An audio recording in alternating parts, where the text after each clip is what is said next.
Welcome to the void of love, girl. You wish there was love in this void. Yes, I mean, thank you for pointing out the paradox there.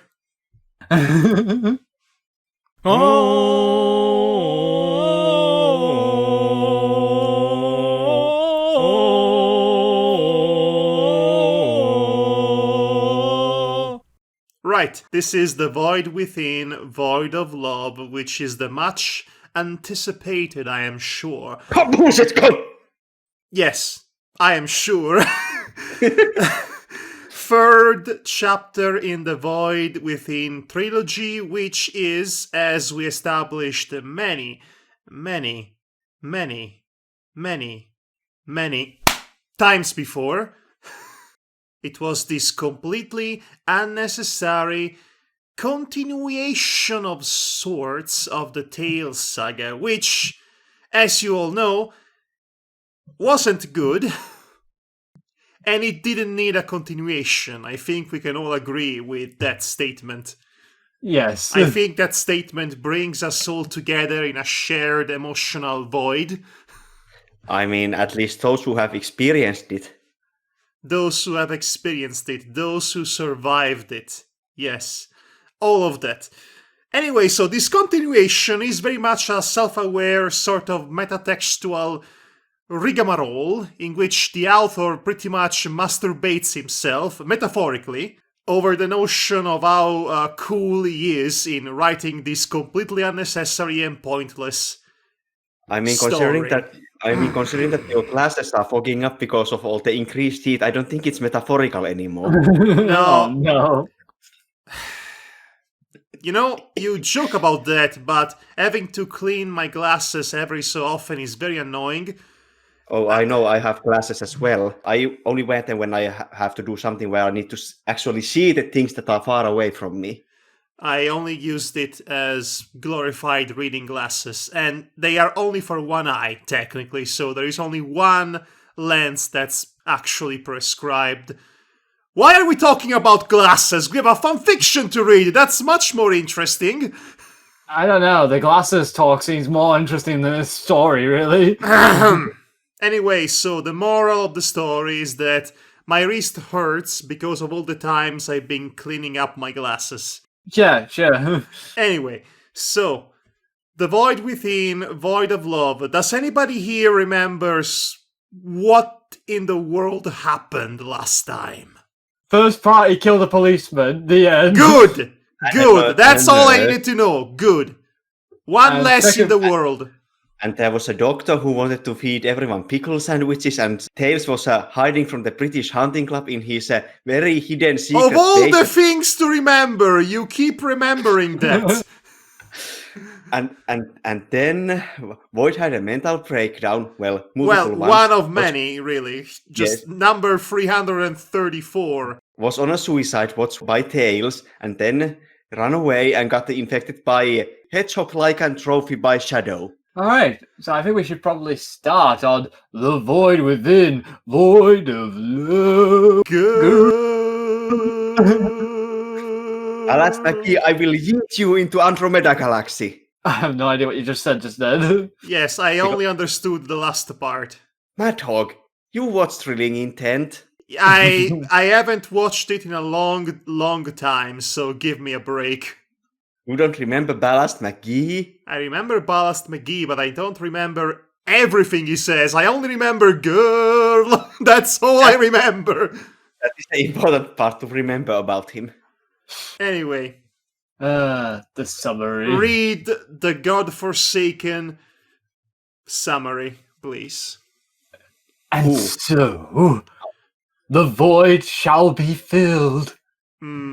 Last episode of The Void Within, mini saga, song, burn by The Cure. Yes, it had to. Oh no. I mean, it's always been this song, right? Since the beginning, right?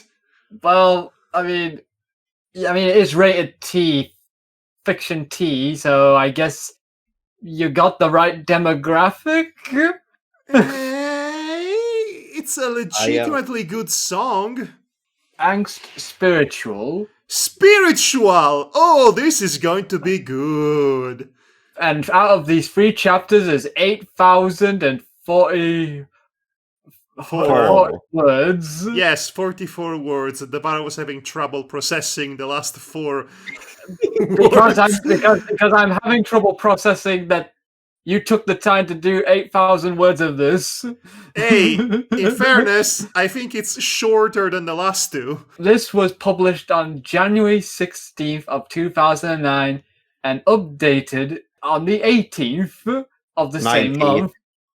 It says 18, January 18th on here. Really? Oh, No, must it be time says- different because it says for me January 19th. Yes, January 19 for me as well. What is this nonsense? I'm gonna print screen this to basically show you. That's what I'm seeing. Oh, sure, let's do that. Let's waste so much time. Maybe you posted this at the moment when it was January 19th in Italy, but still January 18th in Britain. There is an hour of difference between our time zones. It was not posted, I remember it was not posted at midnight. It was I know. posted Oh, during the great. day. So this makes no sense. Okay, that's what I'm seeing. Updated January 18th, 2009. You What? saying 19. What in the actual hell world is this nonsense? I There's have a no idea. And it's funny. Conspiracy afoot. We are having a Berenstain Bears dilemma, and we Oh. are actually connected to an alternate universe I where think- Devar actually lives. That's less of a dilemma and more of just a typo. But anyway, enough of the nonsense, I think. We need to get through this story. Somehow. Somehow, in some way. Don't So- look, the shadows breathe. Yes. Whispering me away from you. Don't wake at night to watch her sleep. You know that you will always see this trembling adored, dazzled, burn mad girl. Team Yume, the musical, on Broadway, Oh, 2021. no. That was Angels of Death. There was a portion in that entire playthrough in which we just started singing the lines. That's too long, I think. Yes, because the music really lent itself well for that nonsense. I had completely forgotten that you did that. Yes, Yes. go back and watch it. It's a classic. Anyway, let's actually, for realsies, begin this atrocity. Please do. The dream was always the same. He was engulfed in darkness. Alone as usual, terrified as he rightfully should be. Okay. Yeah. An unnatural coldness devouring his own flesh and soul. Utter solitude and despair were the keywords. Get it? Back title drops. God. The keywords. Look at how smart yes, this is. is, to open the safe. The keywords. Yeah, right. It's a Resident Evil Yeah. puzzle. Gosh. Trapped in this infinite loneliness, he felt his inner emptiness, Jesus, even more deeply. But Ellipsis. infinity is over 10 years away. Try, I'm not even going to acknowledge, try as you might. Try to escape, little boy. Try to feel your soul with feelings. It was all Yeah, just- useless. Not specific feelings, just in general feelings. Feelings! Try to fill your soul with feelings. Oh god, I just imagine Dante saying that. The only emotions. Which Dante? You would have to be more specific. There are many. Devil May Cry Dante, where he says to No. I like to think Dante Alighieri said that while he was writing the Inferno chapter. I just wanted to fill your soul with light. I mean, there is no proof that Dante Alighieri didn't do that. Considering he did not speak English, I think it's fair to assume he didn't say that. The only emotions he had left were the ones who caused his namesake pain in the first place. The sickness became a cancer, and for this illness, there wasn't any cure. I mean, it's cancer, so it's pretty bad. No happiness, no love, just pure nothingness. Oh no, that's even worse than just normal nothingness. Yes, that's pretty next level there. Almost like a void. Almost, but not quite. But still, something was about to happen. A light came out of nowhere, as it usually likes to do, apparently. And suddenly, the darkness was gone. Somebody turned on the lights, I guess. Click! His dark soul was filled with light. Okay, Hey, enough with that. listen, hey! No, I won't listen. I refuse. A light came out of nowhere. It's Navi. Uh-huh, yes, I get that. It wasn't just any normal source of light. Oh, no. It was a flame! It was a blaze. A blaze of passion. A blaze of life. Big the cat.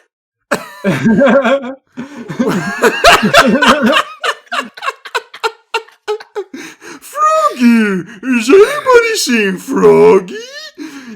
Big the cat just walks in, his belly jiggling like a bowl of jelly. I'm gonna go medieval on your ass! A blazing belly. Was her name Hope? No, it wasn't! Do I have to get Batman to slap whoever wrote this just to go, stop being pretentious? I think it's too late for that. And the flame was changing form, becoming her once again. His blazing princess, his desperate object of desire, his lifeline. The sour being known as Void tried to reach her, to hug her, but he couldn't. She Because was of the always epidemic? too distant. Do not Social leave. distancing, people. Yep, I knew you were going to say that. I was hoping you wouldn't, but I wasn't fast enough. You've already brought it up. I'm just continuing it. Do not leave him again, O Queen of Flames. Do not depart from him, O Cat Princess, legendary creature of fire. Fire. I was about to say light or life. I don't know Oh no, what I Devar. was about to say, honestly, at We this have- point. Oh no, Devar, we have corrupted him. Actually, I don't think we've corrupted him yet because I'm just basically imagining Big the Cat in a princess clothing and a tiara on his head. Okay, now you have corrupted my brain. Thanks for that. Thanks, Devar. I wonder if there's fan art of that. There probably is, but I don't want to see it. And do not look for it. I swear to chaos. Burning because of the school- beauty. Excuse me? Is this because of the schoolgirl, Eggman? Okay, You mean I that- had yeah, forgotten about that, but you reminded me. Thanks. Thank you, Isipal. This is why we have you on board every time, because, somebody has to torture me as I torture you. It's a give and take relationship. It's a give and slap relationship. Okay. Hey, didn't we talk about social distancing? Now I have to wash my face. Well, that's because you didn't stay out of melee range. Oh, shut up, Mel Ranger. Burning beauty of sadness! He needs you! In order to fill his inner hole. Who are we no. talking to? In order to leave. Also, that was pretty naughty. Yes, I realized that now that I read it out loud. in order to love. And now she faded away, leaving him alone once again. Only this time someone else was there for him. The Sidrian slowly turned his head towards his guest, this mysterious god who claimed to be this planet's very soul and will. A creature who defied the interdimensional barriers and who could be everywhere and every time. I don't even know what accent I'm using anymore. A creature that could reach his wounded mind thanks to a rather unwilling vassal. A certain black hedgehog who somehow, someway, found himself to be this demon's messenger. His new master. I think calling the author a demon is a bit harsh on him. He was a misled youth with a lot of pent-up sexual frustration. That doesn't make him demon. Actually, we are talking about Dark Gaia here. I know, but we all know who's the real evil behind these stories. I mean, yes, that's been obvious from the start, but we specifically are talking about Dark Gaia in this context. Dark Gaia! The ancient god known as Dark Gaia, the reflection of this world's darkness, spoke to the plant boy with his low and ominous voice. So, do we have a deal? A little while ago, this beast has made a proposition to the young Sidrian. He promised to help him find his princess again. He had the powers to allow such task, and all the lovesick plant boy had to do in return was to retrieve a certain item for him.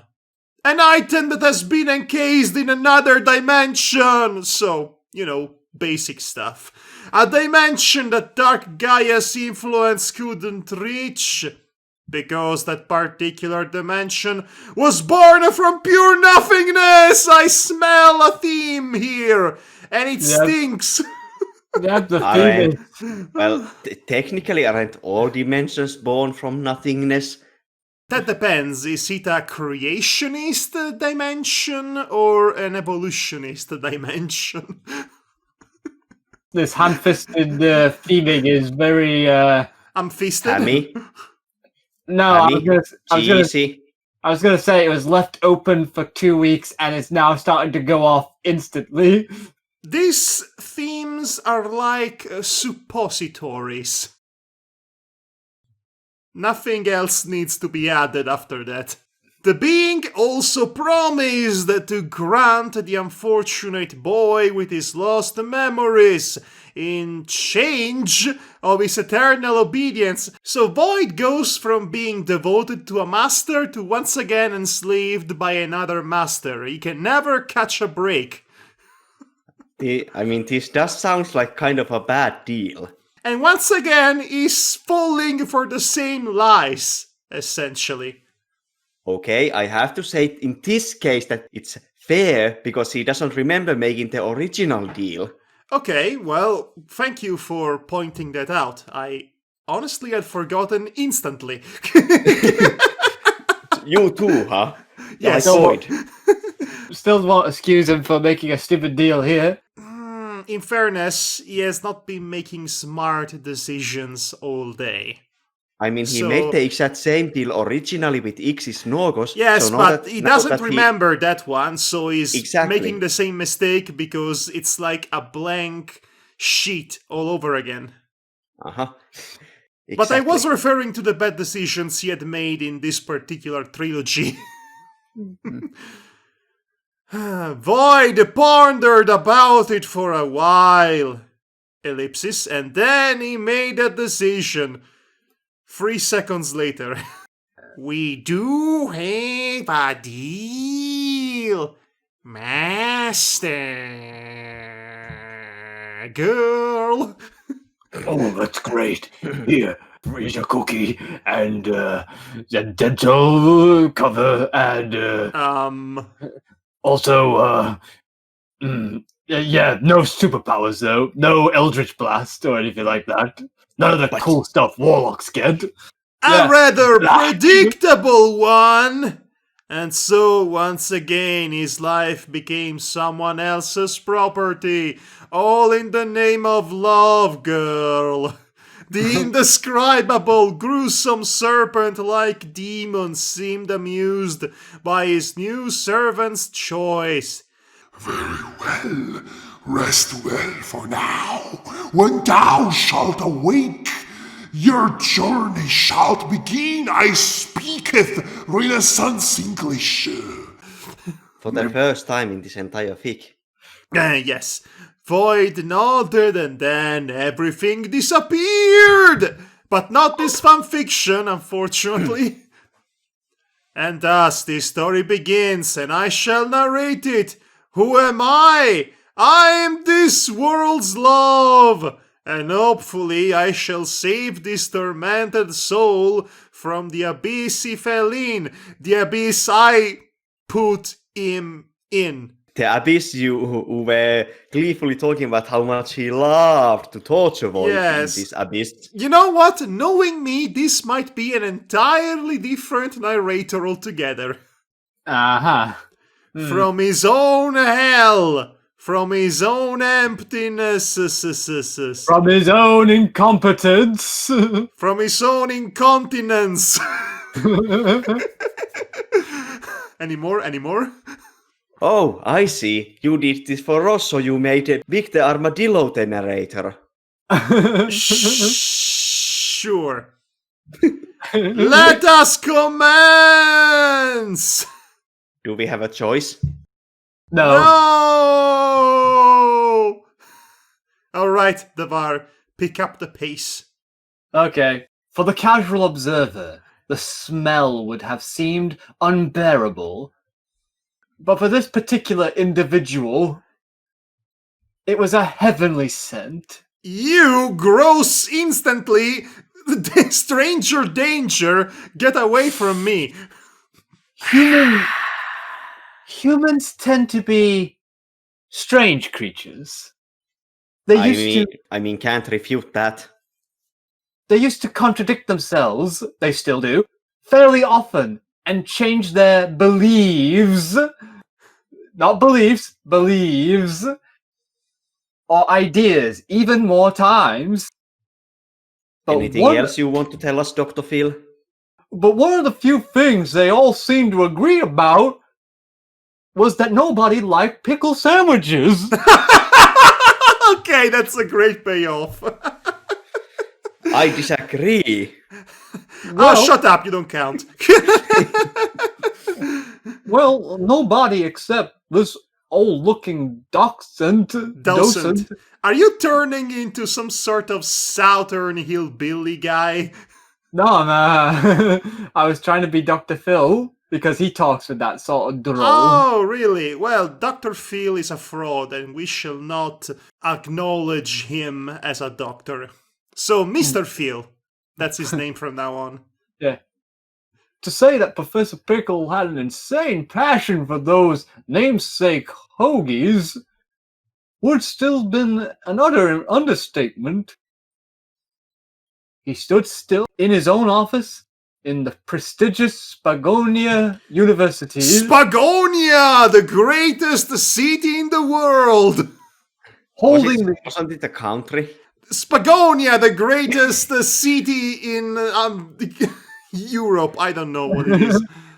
Holding the aforementioned loaf of bread. Loaf.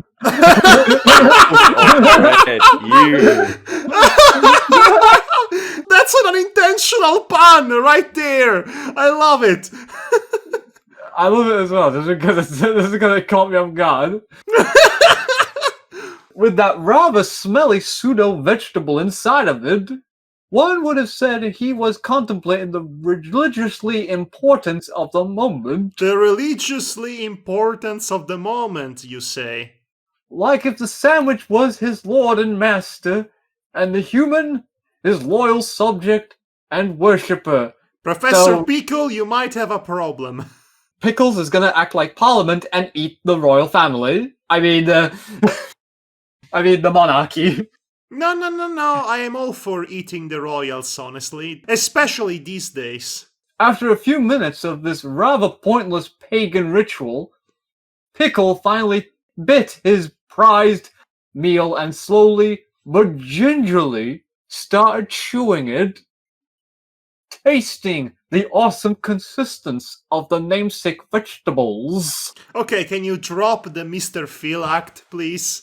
To the eyes of his current guests, as well as everyone else's for that matter, such spectacle looked terribly awful and definitely hunger-killing. You were hoping for a definitely, weren't you? I gave up hope for that for a long while ago. Good, good. I shall crush your dreams with these hands.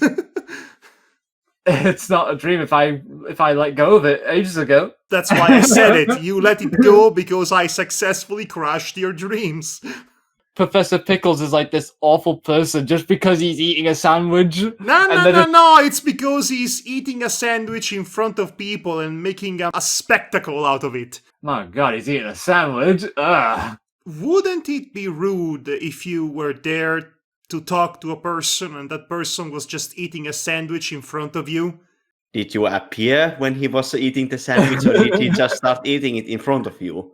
I guess we'll find out, or maybe we'll never find out. So it's open to interpretation. After savoring his so-called delicious meal, the old rector turned his head over to his guest. We established that rector is my own word for dean. Yes. Over his guest, not over to his guest. Yes. I realized that after reading Oh, so eating a sandwich in front of his guests is a power move. He's flexing. it. Can't we all just be civilized people and T-pose to establish dominance? No. This is more classy. Obviously.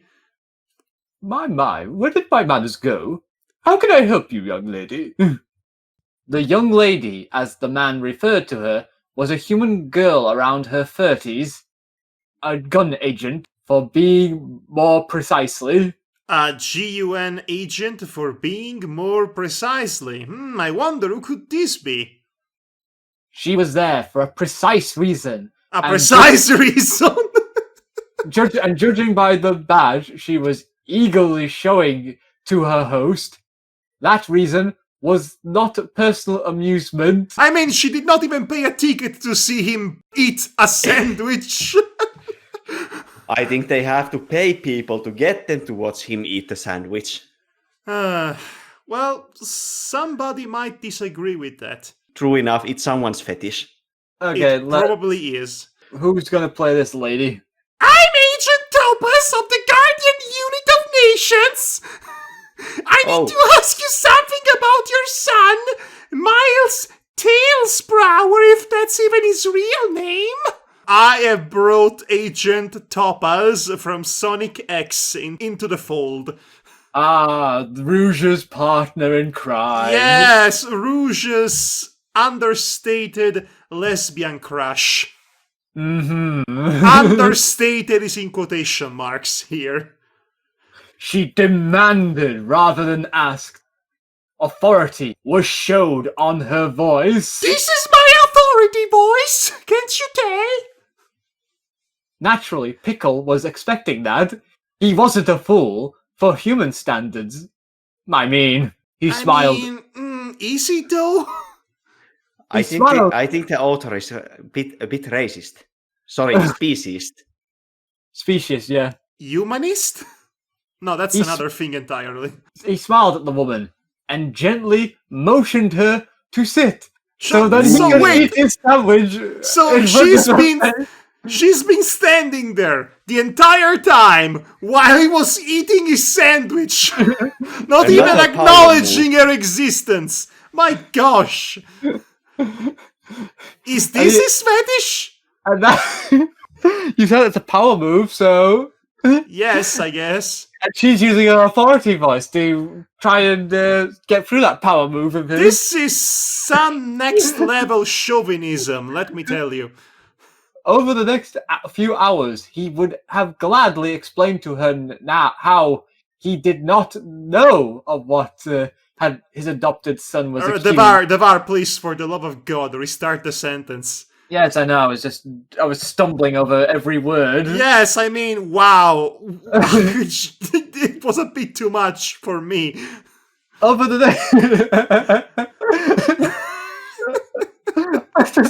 Watch it. We will never be able to get past this sentence now. It's going to be dickering all over again. I'm sorry, I'm just having the image now of Madhog when he hears me stumbling over the words. You know, his eyes going all over the place like... Yes, I have to edit this! Oh no! Don't worry, Madhog will fix it in post. That is the problem!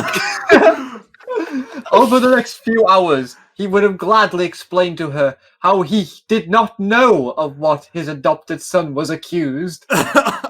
In fairness, this sentence is very easy to stumble upon. Yes.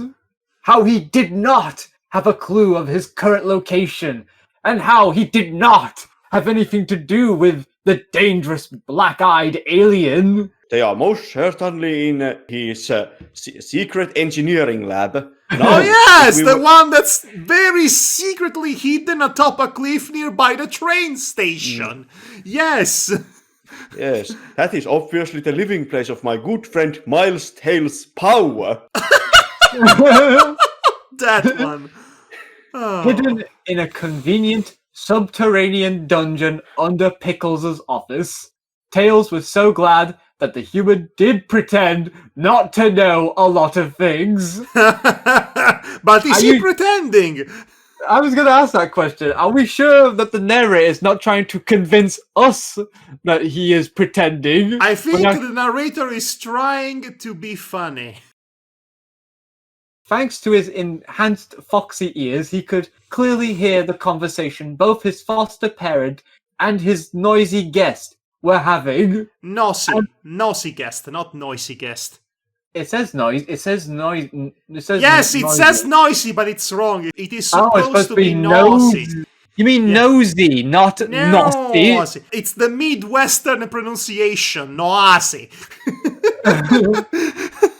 Anyway, the Wolfpine smiled within himself, knowing that he was going to eat his sandwich right in front of her for 2 hours. Yes, he's into that too. And she was going to like it. Oh, man. If there's a thing he learned in all of his young yet intense life, was that certain humans were awfully good in telling lies. Yes, politicians, blah, blah, blah, blah. Especially when they have to protect something or someone they've considered crucially important.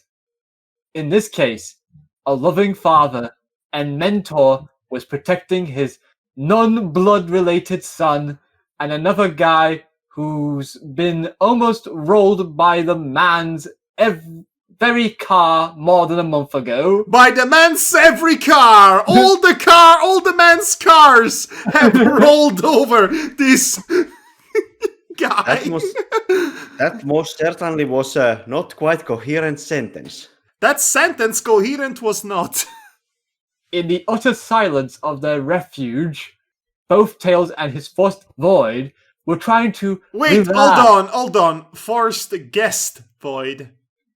Yeah, were trying to relax their respective nerves by playing a random chess game they happened to find around. Chess is one of the least relaxing games there ever was. And of course, the two-tailed fox Kit was winning 30 matches in a row. Oh, wow. Oh, Void must suck at chess. Void sucks at staying alive, for that matter. Of course he cannot even play chess. To tell the truth, the Seadron didn't look very involved in the game. His gaze was distant, and so was his mind. He hadn't muttered a single word since his awakening from that latest nasty dream. this fact was worrying the kitsune a lot. He could only imagine what his would-be friend, or interdimensional son, if you want to put it paradoxically. If If one to put it paradoxical. Stop fixing the text. I'm sorry, but for some reason my mind auto-fixes sometimes. Turn off your autocorrect. I can't help it. As an author and amateur writer, I do that. Paradoxical was going through in his damaged mind the pain and the guilt for hurting and /or killing people inadvertently. Inadvertently. Are you sure about that? There should be no order. You have killed people. You have hurt people. Killing that pig was very advertent, if you ask me. There was also the nurse. The nurse was a tragic accident. I'll give him that. But the cop, in fairness, he probably deserved to die. He's a cop. The sorrow caused by his emotional emptiness and lost love, and the fact that he was all alone in a world so different from the one he came from, the one he had almost no memories of. So he was able to tell that it was different because he doesn't remember it. Tails used to be an empathic person who cared about others' feelings. Not anymore, according to this phrasing. That was one of the reasons of why most of the female students of the university had a weakness towards his regards. They liked the way he talked. I think the point that I am trying to convey here is that they find him cute, which, okay, that makes sense. Another reason was his natural pet-like fluffy cuteness. There you go. So there's two separate things. Gotcha. It's okay. This can be a problem. I mean, not really. If you want to make it a problem, go ahead. But a thing that he personally hated, and so the male students did. And what? So they did.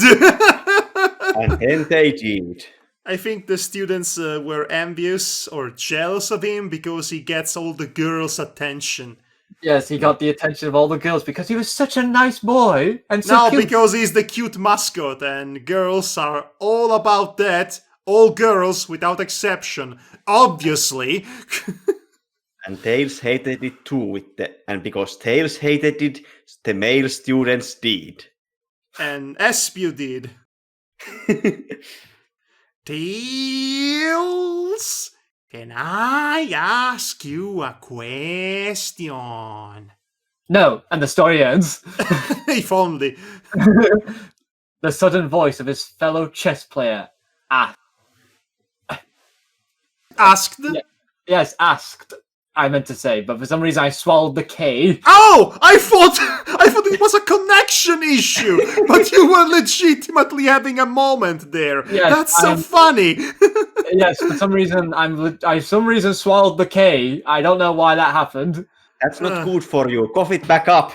The young Vulpine abruptly snapped out from his latest Hong Kong Express of thoughts. Oh, that's a nice analogy, I guess. I mean, at least it's not Hong Kong 97 thoughts. Take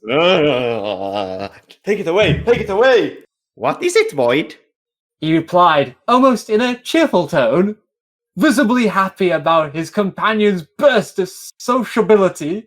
Sociality. Sociability is much more accurate, but yes. He would regret it a second later, though. Void's expressionless eyes seemed full of doubts and fears, and fears yet determined and focused at the same time. A behavior he had in common with his father. He spoke. Tell me, if you had one chance to regain what you've lost, one chance to escape from your mental and emotional miseries, to be happy again, wouldn't you do anything in your power to have it back? Wouldn't you even kill if necessary? And now the kid found himself seriously scared and unable to answer his question. Void weakly smiled and answered for him. Of course you wouldn't. You're a wonderful and caring person, and your soul is strong. You've managed to... Sounds oddly sarcastic. You've managed to went through a lot of pain in your life, and yet there you are, helping a complete stranger who caused the death of 2 people and seriously hurt the ones you loved. A single tear rolled down from the boy's eyes. Oh, it's that old commercial with the Native American guy and his single tear coming down of the cheek because white people are polluting. Yeah. It's that. Yeah. For what I can recall, the tales from my original dimension, my father used to be as strong as you are. But not anymore. He lowered his head, feeling somehow ashamed of himself. I wish I could be half as strong as you 2 are. Tails couldn't take it anymore. Without any advice or foreword, Yes, he should have really consulted his PR agency before doing that. he rose from his seat and darted towards the plant boy. He's going to kill him! Hugging him tightly, just the way he used to do with Sonic, his big brother, some time ago. Just the way a young kid would do to express his feelings to someone he cares about. I'm so glad Ross Ferris is not here right now. What, to gate us up? Yes, to do that. This has some Espio Tales energy here. I mean, no. I mean, the writing doesn't give me that feeling. Okay, well, in fairness, I've been conditioned to see a no homo situation thanks to Ross Ferris. Strangely enough, Void was not taken aback by this. To be honest, he almost hoped this would happen, so he could pretend that he was actually his father, his one and only father, despite being younger, despite being another Tails, despite the cruelty of this chaotic life. Now tell me there isn't anything wrong with this. No, this is perfectly normal and fine, yes. Yes, it sounds completely healthy, the beginning of an healthy relationship. I mean, if this was in a better written fic, this could come off as just a sweet moment between son and adoptive father, so to speak. He returned the embrace and hugged him back with his ugly hands. His so unlike him ugly hands. Is so unlike him ugly hands. That's one way to phrase it. That's, yeah, okay, sure. Let's turn unlike him into an adjective. His so unlike him ugly hands. Okay. Okay, Icipal, it's your time to shine and then fly too close to the sun and die. It was night. Tails was asleep on his spare bed. The other, however, wasn't. Okay, it is implied that you have another bed, so you don't need to sound so threatening when you mention the other bed. The boogeyman's in the bed. The Void was standing right in front of Alpine's bed, watching him sleep. Trying with all his might not to cry, not to wake him. All his might counter 1. This is some paranormal activity. No, this is Twilight. The time has come For he to leave. For he to leave, yes, that's the pronoun. To go looking for his past, for his lost love, and to fulfill his promise to his new master. He closed his eyes, already feeling the disfiguring guilt of what he was about to do. He knew it will cause sufferance and pain, death and demise. Most of all, he knew his course of action would utterly disappointed his two-tailed friend. What other choices had he, though? It wasn't like he could decide not to proceed.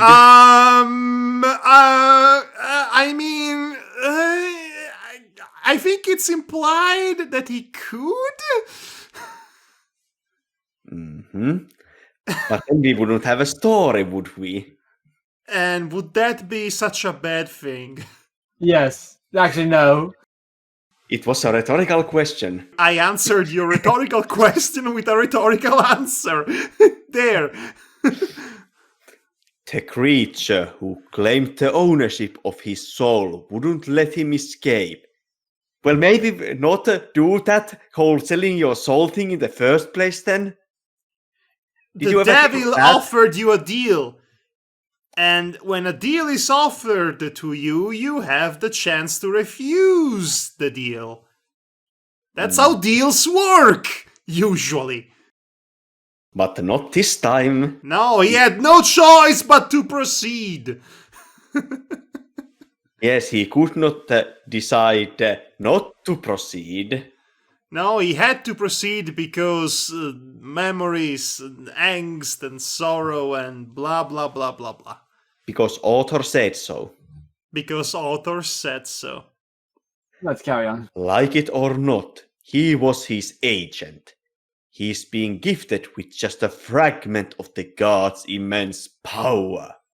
And he would have been forced to hold such burden for chaos knows how long. Why do you still call the name of chaos? You have a new god now. Is it blasphemy? I guess there is more than one god, canonically. He gave one last sorrowful glance at the sleeping, serene form of the kid. Then he slowly turned and left the security of the dungeon and the university for good. I just love this image that this university has a dungeon under it. An entire freaking dungeon. Well, maybe they have a very well funded tabletop RPG club. His last thoughts before his departing. Please, don't miss me, Father. Hate me. Let the hate flow through you. I can see that the emo levels are rising. And then he was gone. And Espu did. Alright, back from the top. Due to Dark Gaia's doing, Void's mind was slowly starting to regain some of his lost memories, and now he knew his rather unique species had a name. He was a Sidrian, no da, the only anthropomorphic plant-based life form in existence. He had a mother, her name was Cosmo, but he didn't know anything else about her. He still couldn't remember her face clearly. He had some unique powers, mostly related with nature and other plants, and amazingly enough, he could read other people's soul through their eyes, just like he did with this world's tales earlier today. This has been the weather. What his new master let him to remember for now. Other precious memories would have come as a reward for his accomplished chores, the demon promised. Now, as your first chore, clean my room. In order to reach the ultimate goal of his mission, Void needed to travel through other dimensions. A thing that a mortal being like him, although being chosen by nature and chaos, couldn't do without sacrificing his own life force due to the tremendous physical and temporal differences between universes, or so he thought. Yeah, that makes sense. Yes, that makes sense. Nature, chaos, dark Gaia, pick one god and stick to it. Yes, stick a knife in it. A creature like Dark Gaia, being the incarnation of this planet's will, existed contemporary in each and every dimension. That sounds like a very promising concept if in the right hands. Some truly Lovecraftian eldritch horror. Is that how Unicron works? That's how he used to work until they changed it that each Unicron in every universe is now its own entity. The writers got tired of trying to write it down, that how, considering the differences between Unicrons in different Transformers media, that how they all could be the same being. I must apologize to you because I led you to believe that I give a damn about Transformers. Alright. Except, of course, the one he had an interest towards. Therefore, the powers he gave to his unwilling agents would have, somehow, inexplicably and whateverly, protected him from sustaining damages. What? So who is this unwilling agent? Because as far as we've seen, Void has been very willing. Yes, okay, we went through that already. All he needed now in order to perform a successful time/space travel was chaos energy and plenty of it. And thanks to his master's omniscient cognition, that sure is a combination of words. Yep. He now knew where to find it. There were several things the various dimensions had in common with one another. They all had Chaos Emeralds!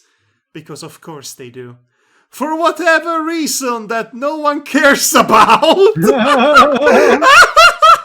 You know? Yes, that's true. That's actually factually true. This dimension was no different, and one of them was currently held inside a rather dangerous place. The GUN base right outside Spagonia! Because of course it is. Why wouldn't it be? Either Makes that sense. or Eggman. For any normal being to get inside an hyper-protected military base such as this one would have been considered an act of foolish self-murder or something like that. Actually written here, or something like that.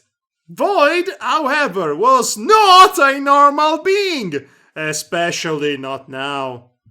Being the source of all dankness, Dark Gaia craved his strengths from the night. When Sonic and a rather unwilling Shadow got just a glimpse of his power, they became werewolves, or hedgewolves, which is more accurate. As ridiculous and inexplicable and whateverly it is as it could seem, it just happened that way. Yeah, but, don't question it, guys. It just Don't happened question that it. way. It just works. Don't question it. It's like the Purge. Void, on the other hand, being granted with some more control over his current unwanted powers, could do some more interesting things. He braced himself and entered the base. Oh boy. He was hearing nothing. The screams of terror. The noise of broken bones shattering throughout soft and bloody flesh. The pleads for mercy. Nothing. He saw nothing. I saw nothing. The blood. The corpses. The terror-deformed faces. Nothing Okay, it's very nice of Void to recreate the opening sequence from Elfen Lied. Guess I wasn't the only one thinking of that. Yes, I knew you were thinking about that because I know you like anime, and I watched that one and I thought, hey, that's a good opening sequence for an anime, even though the rest of it is garbage. Funnily enough, I've never watched Elfenlied. That opening scene is quite infamous, isn't it? Yes. Oh, Santa. Well, that and the puppy killing scene. I don't remember the puppy killing scene. I do. It's better if you don't. Oh no, now I remember it, yes. Okay. Yeah. If you really want to show all of humanity is awful, then yeah. Yes, show a bunch of 6-year-olds killing a puppy for no reason.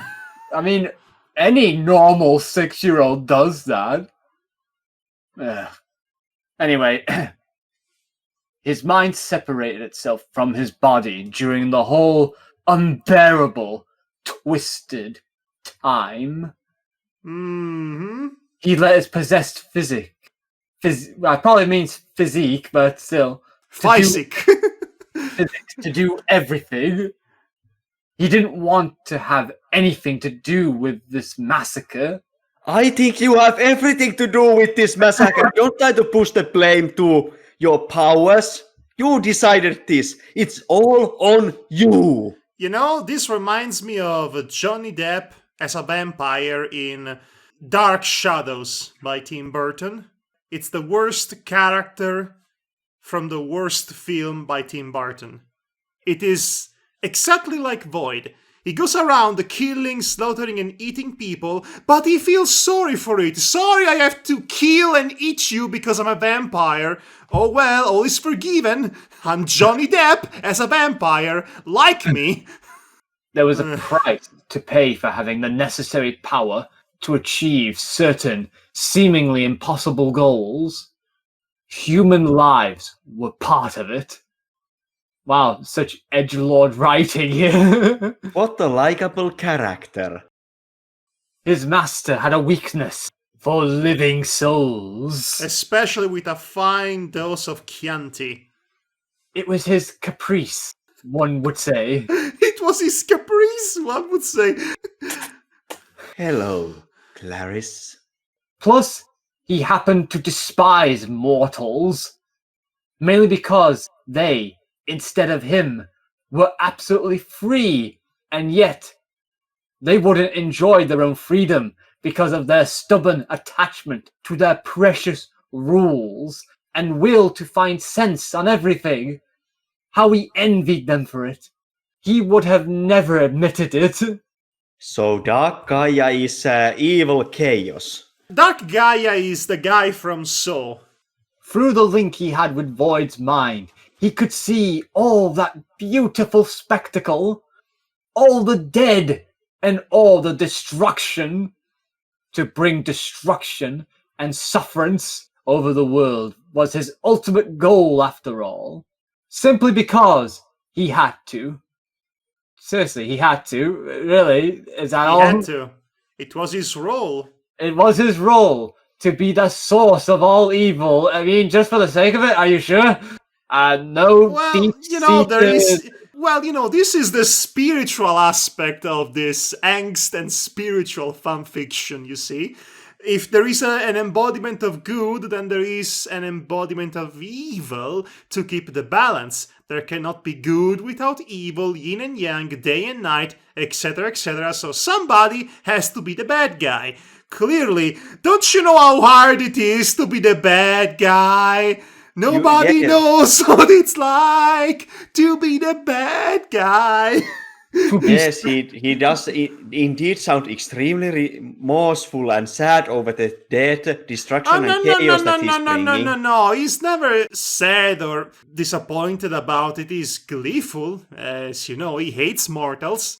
He has to do it, so he might as well enjoy it. If you enjoy it, then don't try to bring sympathy in your case by acting like you are just doing it because you had to, since you I don't think I am trying to give him a sympathetic light. I'm trying to give him depth as a character. That's what I'm trying to do. I'm not good at it, but that is the intent. It was his role to be the source of all evil, to be Satan, to be darkness.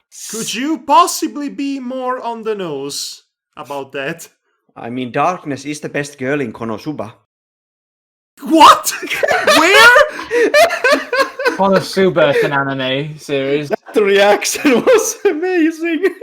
I heard you say something, but I was not sure if you actually said it or if my brain skipped a neuron or something. What?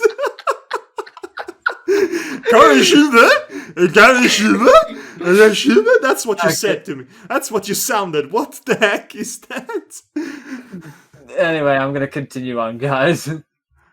It was something he never asked for in the first place, but you took the deal. It just happened. And he would have carried on with his plans, no matter the prices. No matter if Wait. it's either Vincent or Jonathan Price, this has to be done. Who is talking, Dark Gaia or Void? I think this is Dark Gaia, but I understand and relate to your confusion. This universe needed a dark side in order to be a whole, just like any living being, including his agent, who right now was showing the full extent of his new dark side. Dark side! Now you shall experience the full fury of the dark side. Oh, that's a decent Palpatine. Yes, now die. Good. Good. Let the hate flow through you. And his claws were immensely Do it. huge. Bigger. His claws were immensely huge. Bigger and uglier than ever. So I imagine this tiny body with giant crab-like claws now. Crab fight! It's basically Mr. Krabs. Crab battle! Hit his weak point for massive damage. His whole form was a few inches taller. Oh, just a few, okay. That seemed very impressive.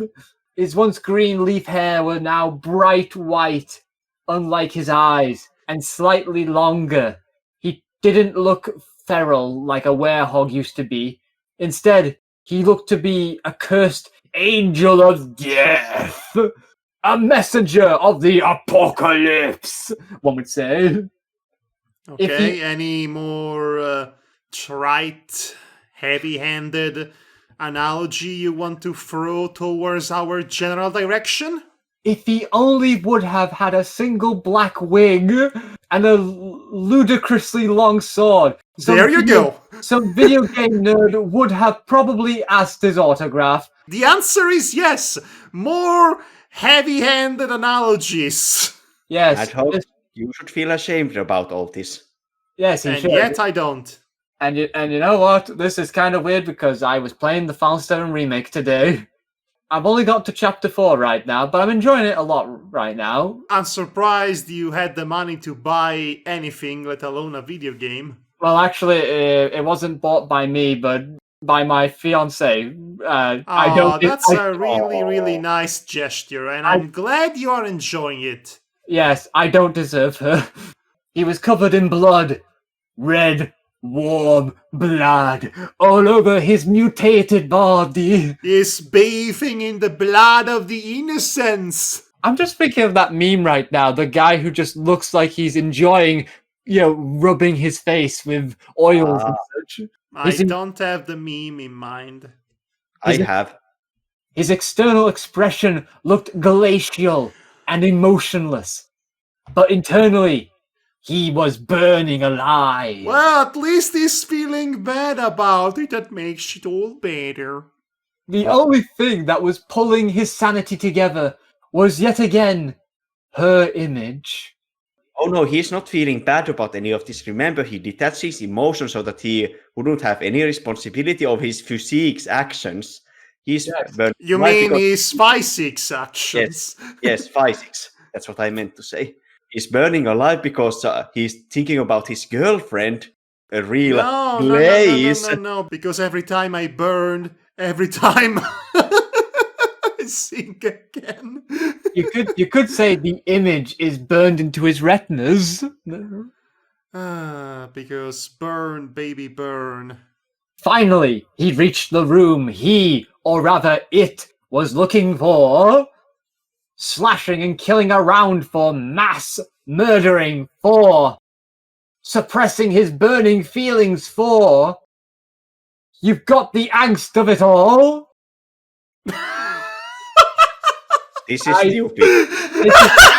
This is very stupid. It's like the author is trying to be self-aware.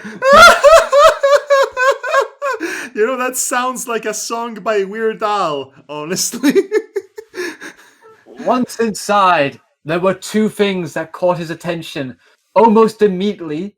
The first was his former black-cloaked vest, which he hastily retrieved, and once resumed his normal stature and appearance put on, finally disposing of his awful street thug-like tracksuit.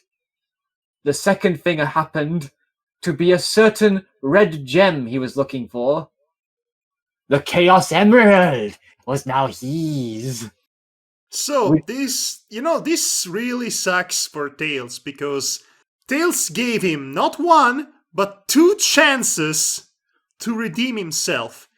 He put his entire livelihood and career on the line for this one guy to be his sponsor, and he goes on a killing spree again. Uh-huh. Yes, he goes on a killing spree. Nom, nom, nom, nom. Eat the brains, eat the heart of the people, eat the eyes, so they can never see true. Nom, nom, nom, nom. Yes, all of that. Without wasting any more valuable time Lies! in mourning and feeling guilty for the death of a bunch of worthless supporting characters. What supporting characters? They were barely any characters. Yeah, they were just random extras, really. Which will haunt him later, because the author says so, eventually. If I remember to write it, that is. He summoned the required energy for the aforementioned jewel, now in his tight grasp. And so, a spell he didn't even remember to know came out from his mouth, from all of his being. Chaos! Control! He yelled. Some kind of a cheap-looking cliche portal was opened in the space-time continuum, and without any further hesitation, the Dark Cedrian entered it. It's a very whateverly portal. The author is trying to be funny by being snarky during this death, destruction, and chaos. Both of them are failing. While doing so, another few memories found their way back into his mind, a proof of his master's appreciation, apparently. Alright, Void, I'm going to just hang these memories in front of you like a carrot on a string, and if you go that way and happen to kill people along the way, then you can have more of the carrot memory. Oh, okay, so it wasn't going to be his fault. Okay. Well, it is his fault, clearly, because he's going to kill people for the carrot, but that's the equivalent, right? It's just hanging a carrot on a string attached to a stick on the top of his head and said, okay, there's the carrot, get the carrot, kill, get the carrot, kill. It's more of that he's hanging a lunchbox in front of his face that has a carrot written on it, but it doesn't show what kind of carrot or how big it is. Now you're making things needlessly overcomplicated. Like this fig! Oh! Yes, oh, okay. All that. With these brand new remembrances, he could now call his one and only love with her true name. And so he did. And Espio did! He called her name. He screamed her name.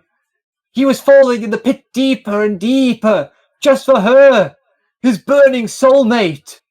I will find you, Jemima! Froggy!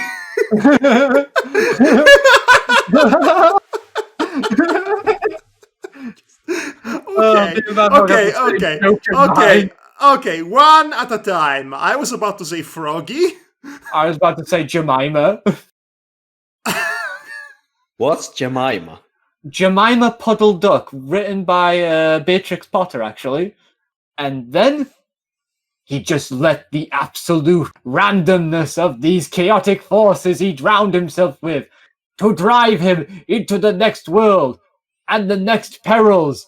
I can't wait to tell you about all the people I killed in order to find you. Aren't you proud of me?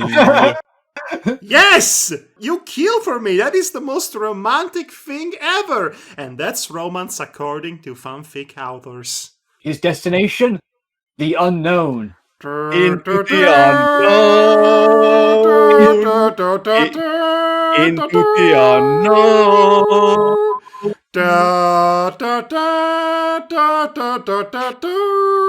So we have a remix of the Star Trek theme and the song from Frozen 2. Gotcha. His mind still screaming. Every night I burn, every night I call your name. Every night I burn, every night I fall again. Okay, so you either sing it correctly or don't bother read the lyrics.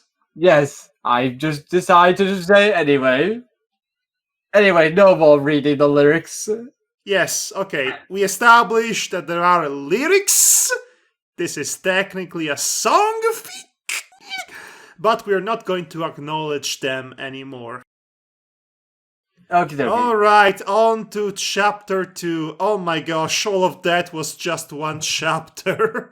Yep. If the author actually wanted Ford to be a tragic character we could sympathize with, maybe not have him take the deal with the devil and become a mass murderer for his own selfish gains, and instead have Dark Gaia possess him or something. Yeah, but this has happened. Things were done. We can't change the past. But you can change the future, cause every night Okay. Past is done, but left, right, the cause future. every night Okay. and every night I'll be with you, and every night. So we have all this which is in bold.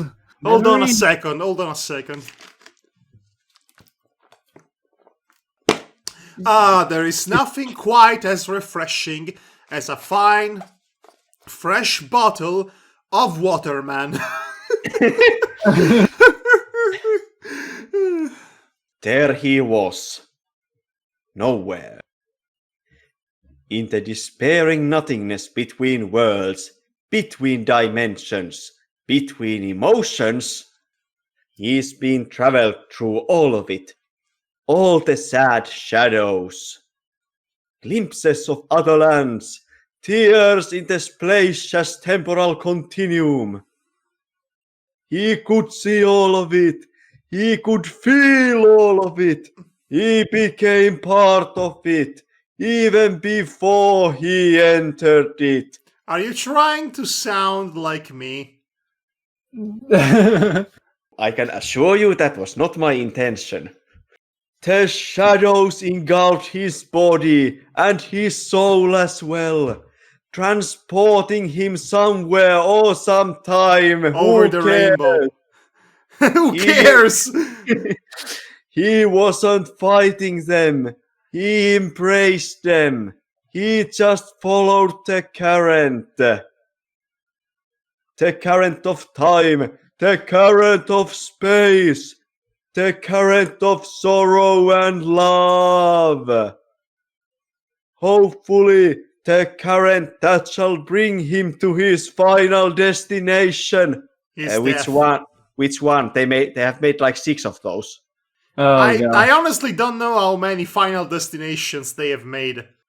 To Nor do I her. care. Same. To her, or to death, until they shall apart. Which would come first? In the midst of this hopelessness, he could watch the other universes, the other worlds passing besides him, or vice versa. Who knew? Not the alpha, Yeah. apparently. Does this have a point? Let's just Maybe? continue. He could see them like he was seeing through open windows. The aforementioned tears in this nothingness. And so he could see some of the endless possibilities this chaotic life was all about. Isn't this deep? Can't you see how deep and thought-provoking this is?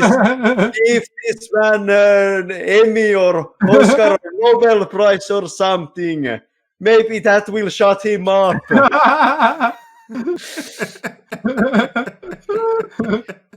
He first Good luck with saw- that. He first saw a world that looked so similar to his own. As far as he could remember, of course. Well, at least I am not David Cage. There was a great forest with tall trees and full of life, full of nature. And then Okay, The- slow down, Terrence Malick. Jesus. there was that city, that gruesome, lifeless, ominous iron-made city. And there was a madman who ruled that city, a bold, orange-mustached, fat madman with demonic black and red eyes and a mechanical arm. The form of his head resembled the one of a pear. Wait, what? What's happening here? I am so confused. What's this nonsense about a pear? Just going like to show how evil he is, and then suddenly he looked like a pear. I mean, if you have the right angle, Eggman's face in Sonic Satam does resemble a pear. A little Yes, bit. I know it does, but still. Pingus? He was laughing. I don't have any idea who's this supposed to be. Or what's Eggman. happening. You are Really? Eggman. Yes. You think this is Eggman? But only has demonic black and red eyes, so Jim Cummings herself, I guess. Really?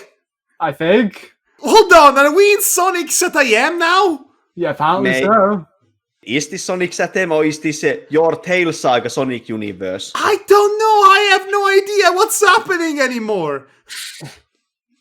I'm completely lost. I'm as lost as you are. Laughing like possessed. Laughing like the devil he seemed to be. Or chose to be. I hate that hedgehog. Hate! Hate! I hate that hedgehog.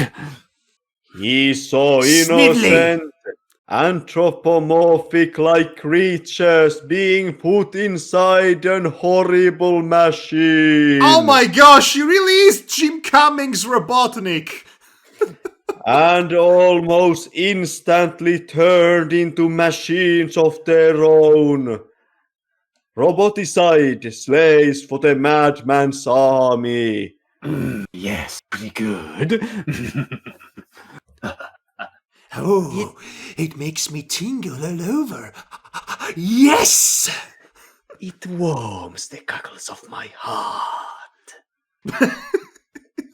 But that was not all. It wasn't? It wasn't? There was a group hidden in the great forest who was defiantly resisting against this crazy human. There was a small group of animals always resisting against the Roman Empire. Some of Or them the Eggman looked- Empire, I'm sorry. You know, this is Sonic Satem.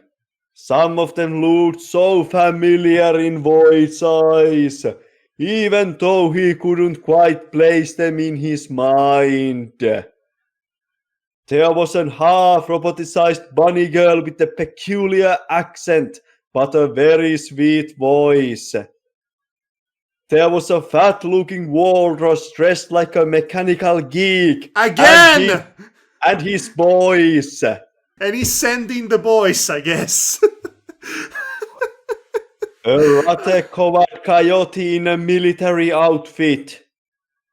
A chipmunk lady with gorgeous red hair and a blue jacket. Speaking of blue, Oh, segue. there was that cobalt-colored hedgehog. He could run very fast, it seems. I'm sorry, from which vantage point are you watching all this happening at once? I think it's obvious he said through a portal which was a window. Okay, does the window work like channel surfing? Anyway, I don't know and I don't care. yes, I don't care either. Let's just continue. Boyd had no doubts. Well, good for him. That was that Sonic character he heard about. There was a version of him even in this dimension. There is no safety, there is no escaping it. There is only Sonic. This is the Sonic that everyone likes? Only he seemed a little bit smaller and goof-looking than Boyd thought. He had a backpack on his shoulder from which he would occasionally pull out a golden glowing ring. Or a strangely smelly hoagie with the sausage in it. Strange. And finally, Boyd saw him. This dimension's Tails. He looked slightly different from the one he already knew. He was smaller and his fur was more fluffy. His color was deep orange, almost brown, instead of the regular yellow-orange. That was an important detail to clarify, evidently. Apparently so. At least in this fixer opinion. Okay, well, does any of these have any point at all? No, I don't. I bet you it doesn't. But let's just humor it for a bit longer, shall we? Before we make it walk off the plank. Right. Or maybe walk a very short pier. That too. Alright. Putting 10,000 on this does not matter at all, Space. Now, roll. We know this story doesn't matter at all, so of course this doesn't matter too. Okay, let's continue, please. Among all, he seemed to be completely and utterly harmless. He had a childish behavior. The kind of behavior one would expect from children of his age. One would expect. You almost had it and then you lost it. Yes, I flopped that one. Expect. In this dimension, it seems, he was not a warrior, nor a mechanical genius. Just an innocent child who could fly. Listen, I appreciate your gravitas and all, but could you maybe speed up the process a little bit? Okay, gotta go fast. He was seen as nothing more than that. And that bothered him, Boyd could say. It hurt him in ways that no one of the others could ever imagine. That's why this kid did what he did. He flew away from his group, his surrogate family, right into the madman's grasp. No! Don't go there! Don't go into the house! There is a killer in there! Boyd was forced to witness everything. No! The cries, the torture, the beating and the blood. No! And ultimately, the robotization. No, he's eating popcorn. No, that's so terrible. All the blood and the death and the beating. No, that's so bad. Reminds me of yesterday. Reminds me of literally 5 minutes ago. This Tails, this innocent child, was no more, thanks to this war, thanks to one man's madness, thanks to other people's indifference. Wait, no, what are you talking about? He flew out on his own without telling anybody. How is this the fault of people's indifference? This is a theme, I think. Basically, it's called passing the blame onto something else or someone No, else. you know what this is called? This is called the Grave of the Fireflies. That's what it's Ooh. called. Oh yes, I went there. And Void couldn't do anything to avoid it. This dimension was doomed. As this window closed, another was opened. Well, that's the end of that. Yeah, he just chucks his popcorn. He chucks his popcorn into it, and I Don't actually chuck something, I pal. So I accidentally bumped my hand into my CD tower and dropped the Well, box. the timing was perfect. I hope nothing broke.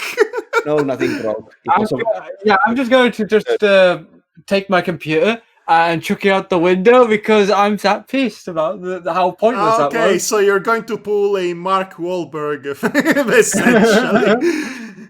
Yes. Anyway.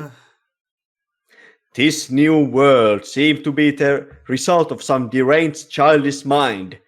Its roads were twisted and contorted with constant loops and randomnities all over the place. That's totally a word, guys. That's most totally a certainly. word. Randomnities. I love it. The cities were deformed and preposterous, not to mention its ridiculous inhabitants. Okay, Oh, no. so that was Sonic Satayam. So guess which Sonic this is? The Adventures of Sonic the Hedgehog! Which is not as awful as some people say it is. No, I don't think it's that awful either. I never But watched it's it. not especially good regardless. No, because it's basically Sonic trying to be Looney Tunes. His personality is not right to be a Bugs Bunny. All in all, this entire world resembled a twisted surrealistic painting. On one of those improbable roads, two blurs were running like mad, a blue blur and, just a little behind, a brown one.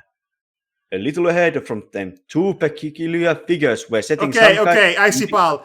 Okay, I know I said you should speed up, but maybe you need to slow down just a tiny bit. Oh my god. Because you're about to flub all of your lines at once. I see it coming from a mile. You mean like those blue and brown blurs? Yes, exactly like those. Yeah. A little ahead from them, two peculiar figures were setting some kind of a ludicrous trap, almost as ludicrous as these two individuals looked. Well, here we are, Grounder. We're placing a trap. Aha, aha. Oh jeez, I wonder if we're gonna catch the pesky hedgehog today. Sure we will, Grounder. One was a tall, robotic You chicken know- with a rather obnoxious and loud voice. The other was a small tank-like, boiler-like thingy with one of the most stupid facial expressions Void could ever imagine. Hey! I fixed my face, thank you very much. Hey, don't pick up on Grounder. It's not his fault he's born with that face. The trap was a cartoon We can classic. do an entire freaking beat as Scratch and Grounder. Let's go. Let's go. Oh no, please no. Aha, I would agree to that if I wasn't on a timetable. Right. The trap was a cartoon classic. Grab the food, fall into a pit with a Siberian mechanical tiger in it, and the food was, of course, a chili dog. The two dumb bots were snickering within themselves, already pre-tasting their success. You two are nincompoops. Suddenly, a blue hedgehog dressed like an inspector of some kind asked the two of them if they had the regular authorization to place innocent chili dogs in the middle of the road with the sole purpose for attracting fast hedgehogs into a deadly traps. I am pretty sure I am aping a specific gag in the show at this point. Yes, it I sounds can like a believe- gag. Realizing that they actually didn't have it, the two nincompoops darted towards the aforementioned meal in order to remove it from the way, only to fall into their own trap and getting disemboweled by a nasty robotic feline. Well, that just happened. Yes. The hedgehog then dropped his camouflage, reviling himself. I revile myself. Oh, I have self-esteem issues. to be this dimension's Sonic the Hedgehog. His body, a younger version of the Tails Void knew, came out from his hiding spot and, along with his big hedgehog brother, darted away towards another adventure. The Tales Void New sounds like a country western song. It is the tales that the void knew. And the observing Syrian could have swore he heard someone yelling how he hated a certain hedgehog. A weird dimension indeed. Too comical and light-hearted to be real. Oh yes, unlike any other dimension you just saw, this is the one that's unrealistic. Real life was harder than that, as the lonely Voyager sadly knew. He couldn't help but smile at this sight, though. Sometimes a good old laugh was the best of medicines. That Yeah. and killing innocent people. Yes, what is the better the curing any kind of guilt or such things you have over mass murder than laughter? Well, I don't know. I don't know. Why don't you ask the powers that be?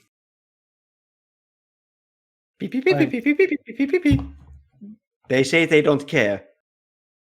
Yes, I thought so. Moving on, the next window showed him a peculiar land. Okay, how many peculiar lands are we going to get through? You call every land a peculiar. Find a new wait, word. hold on. Let me just check something. Ooh, you have a bit more of this bolded text, my friend. Yeah, let's continue, please. That's why I was being quite rusted. But considering how much the author has seemed to love the thesaurus thus far, Again, I That's did not peculiar. even know what a thesaurus was at the time. I assure you, I had a small English vocabulary, physical copy, with me, but not a thesaurus. I can assure you. Let's or continue. better, a non-land. How many manas do you get from a non-land in Magic the Gathering? I will not even entertain the question here. If Ross was here, he probably would tell you. As a matter of fact, this world used to have floating islands and cities placed above the clouds. Oh no. Far above from the forgotten dark ghost of Earth's past civilizations. Welcome to Sonic the OVA, also known as Sonic the Movie. He could almost immediately locate this planet's heroes. Sonic the Hedgehog, Miles, Tails, Prower, and a certain red dreadlock echidna with a stupid cowboy hat on his head. I guess the author's not a fan. Remember, this is from Void's perspective, so Void is not a fan, even though he doesn't remember. Knuckles, I think. I don't think those memories were among the... Well, I am not a fan of Knuckles wearing a cowboy hat. Specifically. Yeah, told you it's the author. Fighting against a metallic copy of Sonic and its creator. A funny-looking rodent man with enormous brown mustaches that Mustaches. covered grand part of his face. That's the original Eggman design, thank you very much. Rockabye egg in the egg tub. Those were words, I think. Yeah, they were from the movie as well. I actually The watched that dub, the OVA. English dub is absolutely atrocious. It is. And there was a cat-like girl around. Wait! A cat-like girl? Must Is that have me? for my Arc Knight roster. Oh no, she's just a puny hybrid between a feline and a human girl. I don't know. That seems pretty appealing to most anime otaku. Yeah, it's Yes. appealing to most Sonic fans as well. Of some description. But not Void.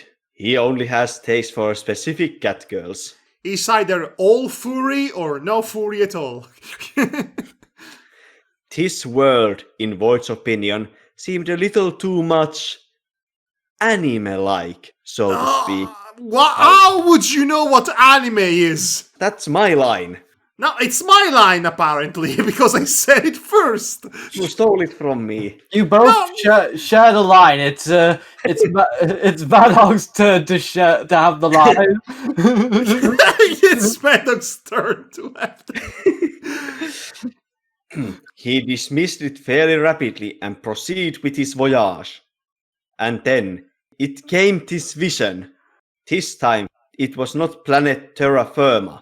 It was some kind of a spaceship in front of a little bright planet with a single huge tree on it. Oh no, not this scene, please! That tree was a living, breathing person, as Void realized, a powerful yet innocent being who was using its abilities to block a greater evil. But for how long? For just the time someone else needed to kill her. Yes, Tails with his giant Cannon. yes. Her? How did Void know it was a her? And then, as another piece of this jigsaw memory came into place, he realized who she was. Her name was Cosmo, his own mother, the one he was born from. Only That's what a mother usually is, biological at least. Only this one was not the Cosmo he remembered. She was this dimension's version of her, and she was as powerful as his real mother used to be. She has the power of a tree. Yes. A very big tree. And she was about to die. Yeah, I was going to say, I like how they say she was powerful, and now she was about to die. In fairness, dying is Cosmos' most remarkable character trait. Remember, only you can prevent forest fires. Let's continue, please. She was about to sacrifice herself for the well-being of the whole galaxy. For some reason he couldn't understand. You would have to watch 50 episodes worth of material. I don't recommend it. Well, he already knows what anime is, so... I guess he's already ruined. And the one who should terminate her along with the very same menace she was blocking was none other than that spaceship's own captain and creator, which happened to be in deep love with her. This dimension's Tails. He was alone on his captain's chair, spinning around in his swivel chair. You spin me right round, baby, right round, like a captain's chair. Alone and consumed by his own tears, sorrow, and grief, unable to push the fatal button. The fetal button? The trigger of her certain demise, the trigger of this ungrateful galaxy's salvation. The Iblis trigger! Silver, get out of this story, you're not here. He cried. He pleaded Cosmo to be with him, to not depart from him. Her voice echoed through his mind. Ask him to do it, because that right there was her destiny. This is all emotional and such if you watch the original Japanese one. Yes, I would agree. Honestly, that messed me up the first time I saw it. It might have colored my writing style a little bit for all the worse. You don't say. Bullshit! Void muttered within himself with his new friend, the bullshit man. But it was too late. Through tears and screams, through pain and sadness, through love and death, the button was pushed. The cannon was activated, and the two golden super hedgehog beings that, for some reason, were inside of it were shot right through the planet. I am holding back on the dirty joke. I mean, it's no one right else there. did. The giant cannon, the hedgehogs are the bullets inside the cannon, Yes. and they're shooting towards a giant tree, which is a universal symbol of fertility. I mean, it's all there for all to see. Tails' giant cannon penetrated the planet. Are you happy? No. Not really, no. Shattering it, destroying it, Pounding erasing it it. from existence. Yeah, I think you're going a bit too far there. It's just a hole in the planet. No. You see, the planet was Dark Hawk, and the tree was keeping it in place, so that shot destroyed the entire thing. It was really called Dark Hog. Dark Oak. Which is even worse because it's the name of a tree. Yeah, Dark Oak. Dark Oak, the least threatening name imaginable. Oh, Dark Oak. I heard you say Dark Oak. I mean, it could be worse. He could have said Dark Coke. And so, it was over. Cosmo was no more, leaving a broken fox alone in his own living hell. Void was eyes widened, unable even to think. When did he start? Good point. He just witnessed the tragic conclusion of a tragic love story. And why?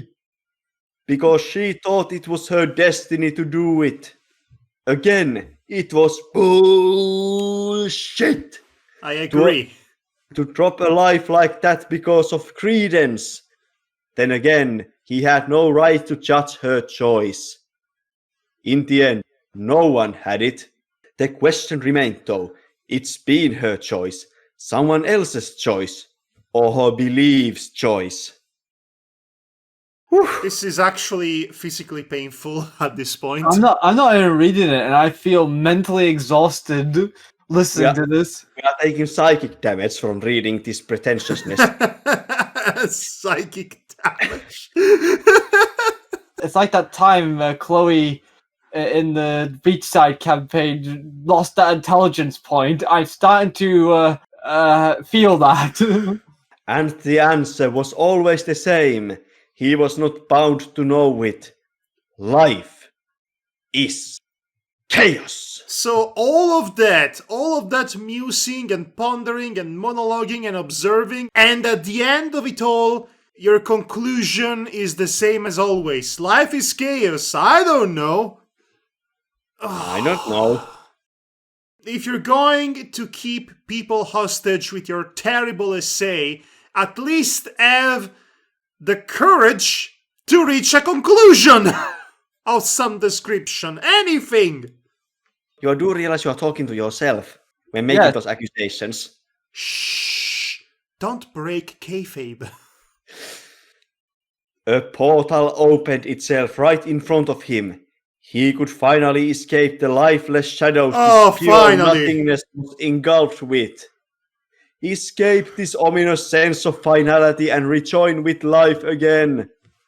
And perhaps, just perhaps, with the very object of his quest, the object of his crow-like black dreams, his place.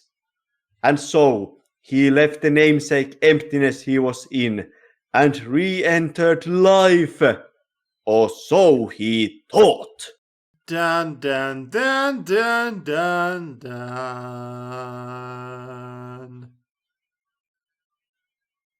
Okay. Again. Icy Paul's part is finally over. Everyone who read that is now dumber. Yes. What you just said is one of the most insanely idiotic things I've ever heard. Not once was there a coherent thought in what you said. Everybody in this room is dumber for having heard that. I will not award you points. He looked around. He looked right and left, up and down, Be a right select and star. left.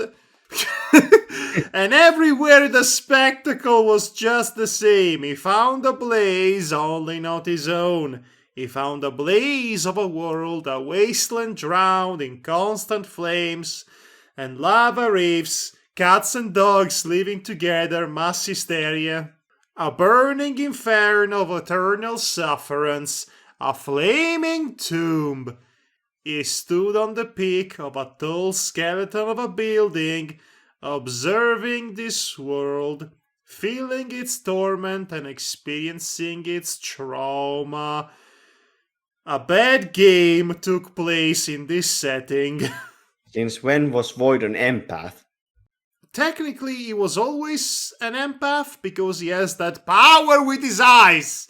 Yeah, but he needs to look into people's eyes to see to their souls. Now he's just feeling up the world.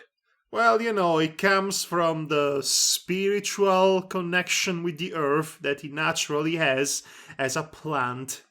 Yeah, shut up. Yeah, shut up!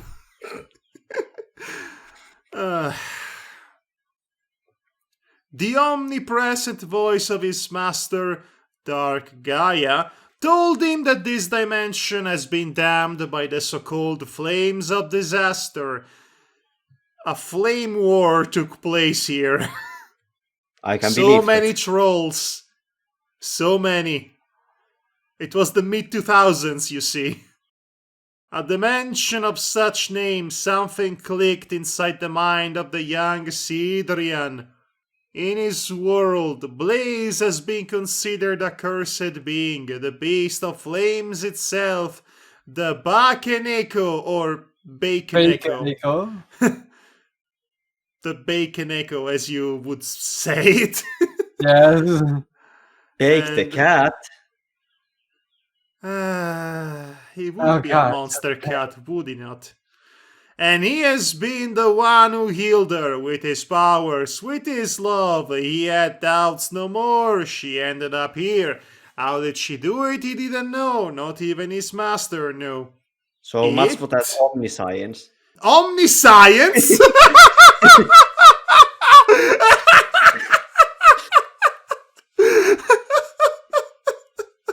Omniscience. Well, it just, say it with me, guys. It just happened. What? No. This was it. All is being forced to go through and throughout. All the people he murdered. All these things were meant to bring him here. He was about to find her again. He was about to hug her and be with her once again. He was... Hello? Void abruptly snapped out of his thoughts and immediately turned his head towards the newcomer. And there she was, right in front of him. Young, beautiful, perfect, Fury AF. His princess, Blaze the cat, was there, and for the first time from Chaos knows when, Void felt a whole new emotion filling his soul. He felt happiness. Who are you? I don't think you were meant to sound seductive. That's the voice acting advice you gave to me about her character when you gave me this role. No, I didn't. What are you Yes, talking you did. about? No, I Yes, you didn't. did. No, Yes, I you didn't. No, I didn't. I don't know if I don't remember if it was specifically you, but someone. I did. probably wasn't me. I can assure you that. She asked, and then Void's world shattered like a broken vase. His broken being. Oh. Right. He got the wrong cat. Well, Yep, either you found that the or wrong- she doesn't remember because, memory loss is a commonality here. That would be kind of shitty considering that if she doesn't remember Void, but she remembered Silver. You know what? That would be terrible. Very terrible. I hope it happens. Especially since the one she burned was the nice Silver, but the one she remembers is the spreading my genes Silver from Yes, the the Saga. gene spreader! Gene Spreader! Buy the new J. Joe action figure, the Gene Spreader! Oh gosh.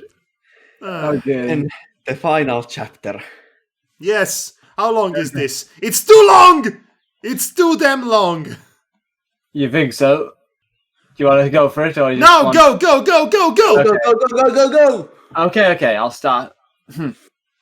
It has been said, certain beings are made to suffer. It was not a matter of fate, nor a matter of luck.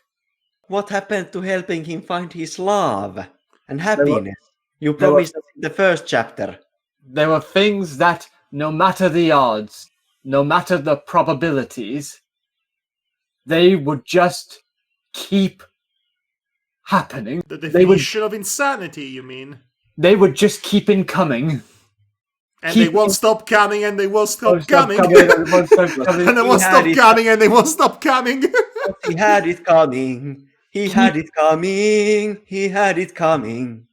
Keeping being thrown towards their chosen targets and hit them without a second thoughts, hurting them, killing them from the inside, just for the heck of it.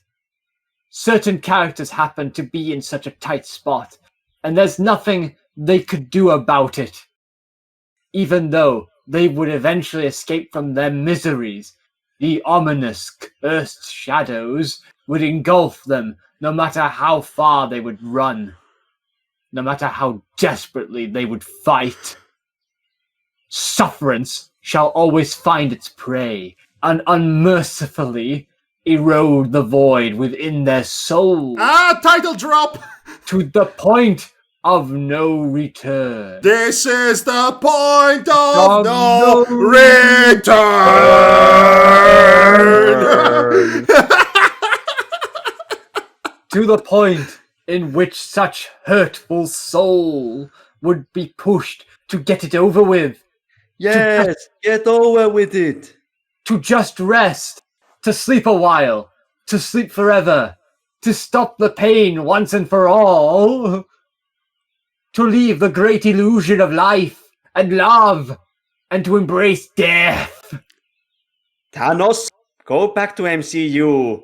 You don't deserve this. I This- don't remember Thanos to be such an emo kid, but I guess I you was gonna- I never was know gonna- a guy. I was gonna say this fella's like long black hair over one eye, goes like, "Oh, this world is it needs to be half killed." Well, you know, the original Thanos from the comic is a giant emo because his girlfriend is literally deaf.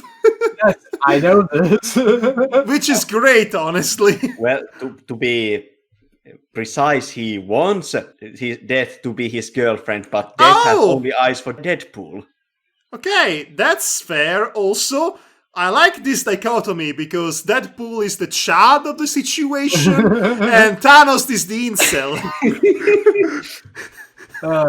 Because this seemed to be the only solution over such torment.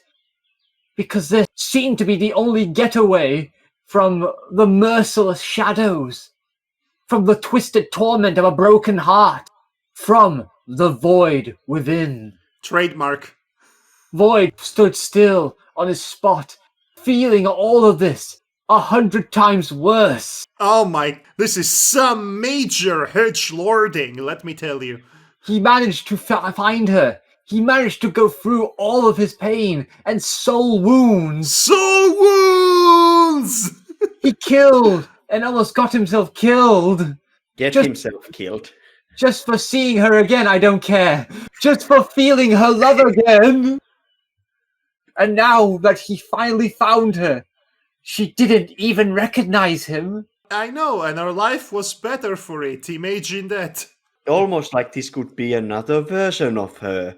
It's almost like you have seen multiple parallel dimensions. No, happening. it's the one. It is the one he would know somehow for some unspecified and whateverly reason.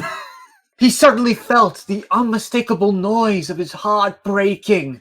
Crash. He felt it, along with the entire fabric of his own being crashing for good. System shut down. Meow. He, Laying it on thick, are you? he became what he feared the most. The reflex of his own name. The reflex of his own name, you say? What the No. fuck does that even mean? It means reflection. Remember that? Oh, right. Not just a void. He was now the void. Oh my god. He didn't just have an emptiness inside his soul. The emptiness took a place of the soul. So he's dead? Wow. Wake me up inside. I can't wake up. Do we Wake really, me up inside. do we really need to put a beret and put a spotlight in darkness on this entire speech? I think this is the most ham-fisted edgelording I've ever done so far, even more than the other two stories, and that's saying something. Incredibly. Yes. Leaving him to be just a rotten piece of flesh without emotions, without feelings, without life. Read my poetry, please. I think Void forgot that he's a plant, not a flesh and blood being. An Details. empty shell filled by darkness. The full amount of the darkness his current master embodied. He was now the perfect agent a god like Dark Gaia could ever ask for. And ironically enough, even the god himself felt pity towards him. Wow! He's such a miserable wreck that even the freaking God of Darkness, embodiment of all evil, said, "Bro, come on. Bro, that's tough, man. That sucks, bro. That's too much. Lighten up, jeez." I'm not your bro, dude. Dark Gaia was the metaphorical and physical representation of this world's dark feelings and sorrows. Way to lay on thick for the audience who are totally stupid and you're the smartest person in the world. Yes, of all the negativity, of all the evil. But then again, he didn't choose to be that way, did he? He didn't choose to be that way, did he? Can you confirm he didn't choose to be that way, did he? Yes, he did choose. Yes, he did, of course he did! This is so stupid! It happened, and he was just doing his job. He was just doing his job! To bring You know- suffering to the world. It's a living. Dark Gaia is all like, bro, you know, I could not do the suffering and all that, but, you know, I have a job to do, and it requires me to see people suffer and killed, so no hard feelings. Quotas to meet. No hard feelings, okay? Yet, this chaotic dimensional mess had a balance that shouldn't be broken. Chaos was its name, and Dark Gaia was just a part of it. He was not above it. I'm getting confused here. Are we still talking in metaphors or literally? The uncontrollable, sheer amount of chaos energy that the universe was engulfed with was mirrored by the amount of emotions any living being had. Oh, so it's literal then. Okay. We live in a chaotic universe. We live in a society. And idealistically speaking, there is a whole chaotic universe inside us. Oh wait, it's metaphorical again? So confused. I want this theology teacher reevaluated because obviously they have no freaking idea what they are blabbering about. Okay, I did warn you this was angst and spiritual, didn't I? All kinds of feelings, all kinds of sentiments. From love to hate, from happiness to sadness. Okay, we went from doom and gloom forever to the most cheesy schlock imaginable. All of them, despite being absolutely loose and escaping the boundaries of logic and rationality.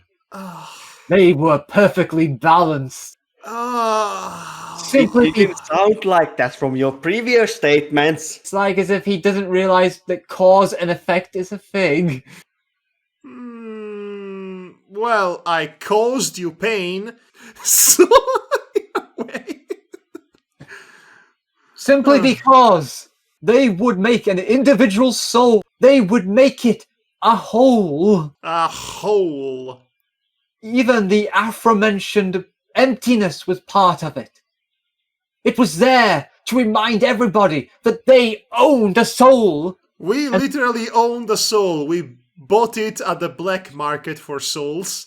It's a soul-based economy, like in freaking Planescape.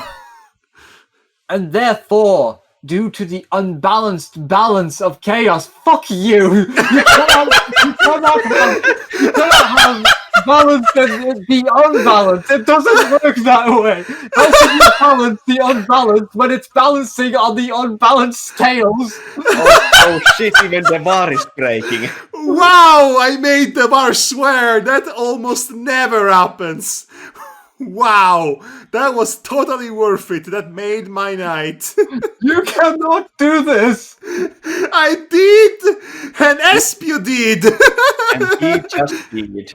Oh my gosh! The unbalanced balance of chaos. This is the worst garbage.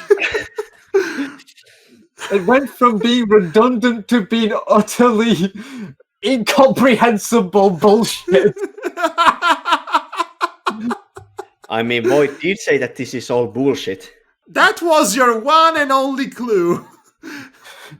They would suffer as well as they would love. I would like to get that love at some point because thus far there has been nothing but suffering. Can we get to the sex part of this porn, please? I think we passed that part when Tails' cannon penetrated the planet. That was too abstract. Ah, they would feel, and that's pretty much it. Is it? Is there anything else you'd like to add to this? Okay, It's all out at this point. this, You make, should ask that. this makes me think of the ending of Saikano, where the world is literally being destroyed and all humanity is going extinct because of war, but the only thing that survives is the love between the two protagonists. So it manages at the same time to be the most bleak and nihilistic thing possible and the cheesiest, dumbest romance in the world. Anyway, I'm going to lay on thick more. Perhaps now you could start to understand, No! or even just to imagine, Not even close! what it could be like not having a soul. Okay, I can relate to that actually. Look how totally enlightened and smart I am. This is so spiritual, you guys. So spiritual. Not being a whole, not having the opportunity to live. This was the current condition of the being known as his own sufferance. Could you read this as if you were broken Matt Hardy, actually? This was the condition of void. And it was all happened because of these simple words. Who are you? She asked him, breaking him for good. Yes, that was all about that, wasn't it? 3 words! Who are you? And it broke him because she didn't recognize him. Did you need to spend this entire diarrhea wall of words to explain that? No, but he still did. And Espu did. Certain characters are meant to suffer because... Does that include us? Yes! Yes, it does. Because I couldn't help it. Because a sadistic author wanted it. Or maybe even something more. Okay, you sound like a French version of Broken Matt Hardy, if I'm being honest. Again, we are not bound to know. It's all chaos for a reason, you know. No! That's the whole point of chaos! There is no reason that we can possibly fathom! That was the whole point! Remember the point! Remember the point! I mean, that's why he says that we are not bound to know. Ah! Sense! Not even Dark Gaia, who was supposed to be an omniscient god, embodiment of a planet's will, who could exist through an infinite dimensions contemporarily. Not even him could know the truth about life. If it was one, of course, because in the end, Earth was just an insignificant microbe compared to the immensity of the universe. Okay, I'm going to have to ask you to drop the act because I'm having trouble understanding you. Therefore, even he could not explain how a single living being like his current unwilling servant could turn into such a soulless freak because of betrayed love. It shouldn't be possible, but it happened anyway, and I need to do something about it. I'm this world's love for a reason, after all. Okay, so have words. I know you have words and you said those words already, so I don't want to hear them again. Okay, well, so Devar, I think, drew the shortest stick from the bunch when he read this passage. It talked a lot, but said It said 3 words. very little. My throat hurts. It My literally said 3 words. My tummy aches. My eyes are bugging out. My mind is leaving my brain. Oh, so now you know how Void feels then. No, because I still have my heart. Icy Pal, guess what? It's my turn on the chopping block. His blackened eyes were watching, but his brain paid no attention whatsoever. So he entered a catatonic state. Good. Blaze stood in front of him, side by side to his new love, this dimension's Silver the Hedgehog. Oh no! Okay, you should have brought this up earlier. Way to bury the lead, man. Seriously. Seriously. His soul is shattered, is broken. His soul Blaze with the gene spreader together as a couple. I mean, yes, I get it now. But don't bury the lead on that! Seriously! The ultimate insult to injury. Yes! And their first meeting was Blaze setting him ablaze. Oh, okay, so the Chad Hedgehog and the Plant Virgin. Basically. To be fair, this is the nice Silver, not the gene spreader. For all you know. Well, the gene spreader was conditioned to act like that because X is Nagas. Wasn't that just bullshit from X's Nagas to make everyone think he was all powerful? No. That's something he actually did. It's hard to tell anymore which was which. Come on, let's please continue. Okay. Who was Silver? Who's he? The namesake rodent would occasionally ask to his companion, I don't know. I am not entirely sure. She would respond absent-mindedly. And then Void would finally snap.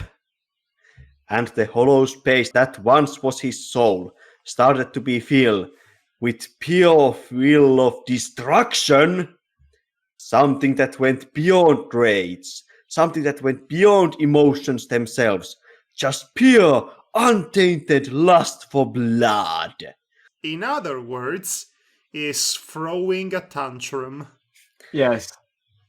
The same his body experienced before. And his mind stayed separated. Okay, you don't need to do Palpatine for this. But what if I want to? But I don't want to. Suddenly, his hair grew long and white and his claws became bigger. and the one-winged angel started playing on the background. ESTUANS INTERIUS ira VEHEMENTI, ESTUANS INTERIUS ira VEHEMENTI, Sephiros! Sephiros!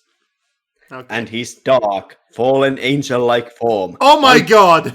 I mean, we Yes. went already through the description already. Yes, we went through the description already, yes. Once again took the place of his original appearance. If he would have had an ominous Latin Oh my Oh god. no, we made this joke!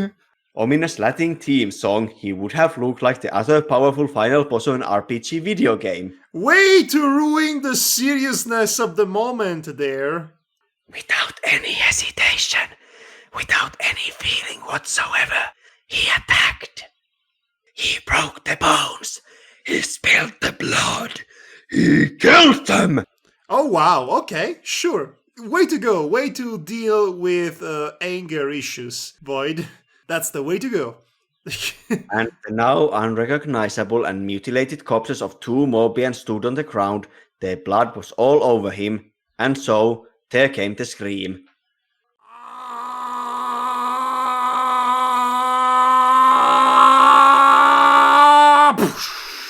Yes, dear Sam. By the way, maybe this was not the blaze he was looking for.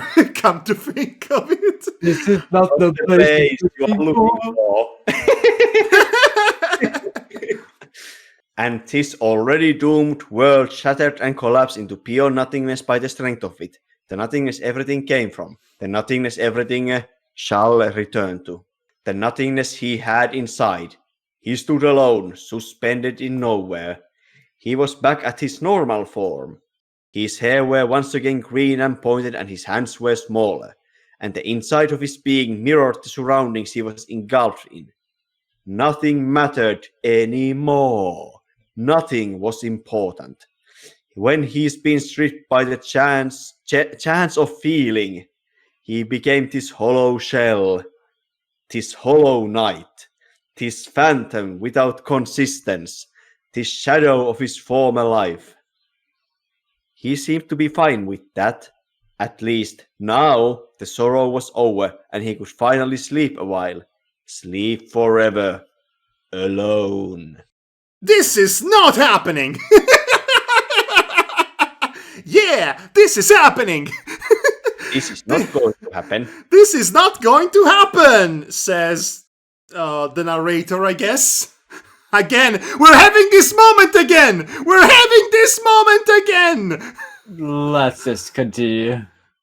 What? The Sidrian asked. Suddenly, the light came and the nothingness disappeared. He saw an image, a very familiar image. I will save you, my son. There she was, the incarnation of the purest among emotions, the only one who could save him, his mother, Cosmo! I did not know mother was an emotion. Now you know. Mother? This is not your place, Boyd. Come with me if you want to leave. Driven by newfound emotions, he just did as he was told. All right. New paragraph. How does that change him from the previous times he has done everything that he was told to do? Nobody cares! He was back in the place, the dimension from which everything began, his crystallized realm, the place his master ordered him to reach in the first place. And now he was ordered by someone else to go back there. The sanctuary, my sanctuary. He stood there, seemingly dumbfounded. What else is new? Cosmo lay in front of him. Did we just get hit by Deus Ex Machina and undid everything that happened? Would you really be surprised by that? No. No. Did you remember how the very first part of Tales ended? Deus Ex Machina. Exactly. You're not Cosmo, are you? he suddenly asked. She giggled. Oh no. Oh no, you should be the one voicing this, Devar. Okay. I am Dark Gaia's counterpart. My name is Light Gaia. Bullshit! Your name is Chip! Is this an actual character from the Sonic games? Yes. Yes. Yes. I'm Yes. so sorry. Can I have some ice cream? Yes. No, you can't actually, no. I assumed this form to make you feel more comfortable, but I can change it if you want. She sweetly answered. Void shook his head, now realizing a couple of things. It has all been an illusion, ain't it?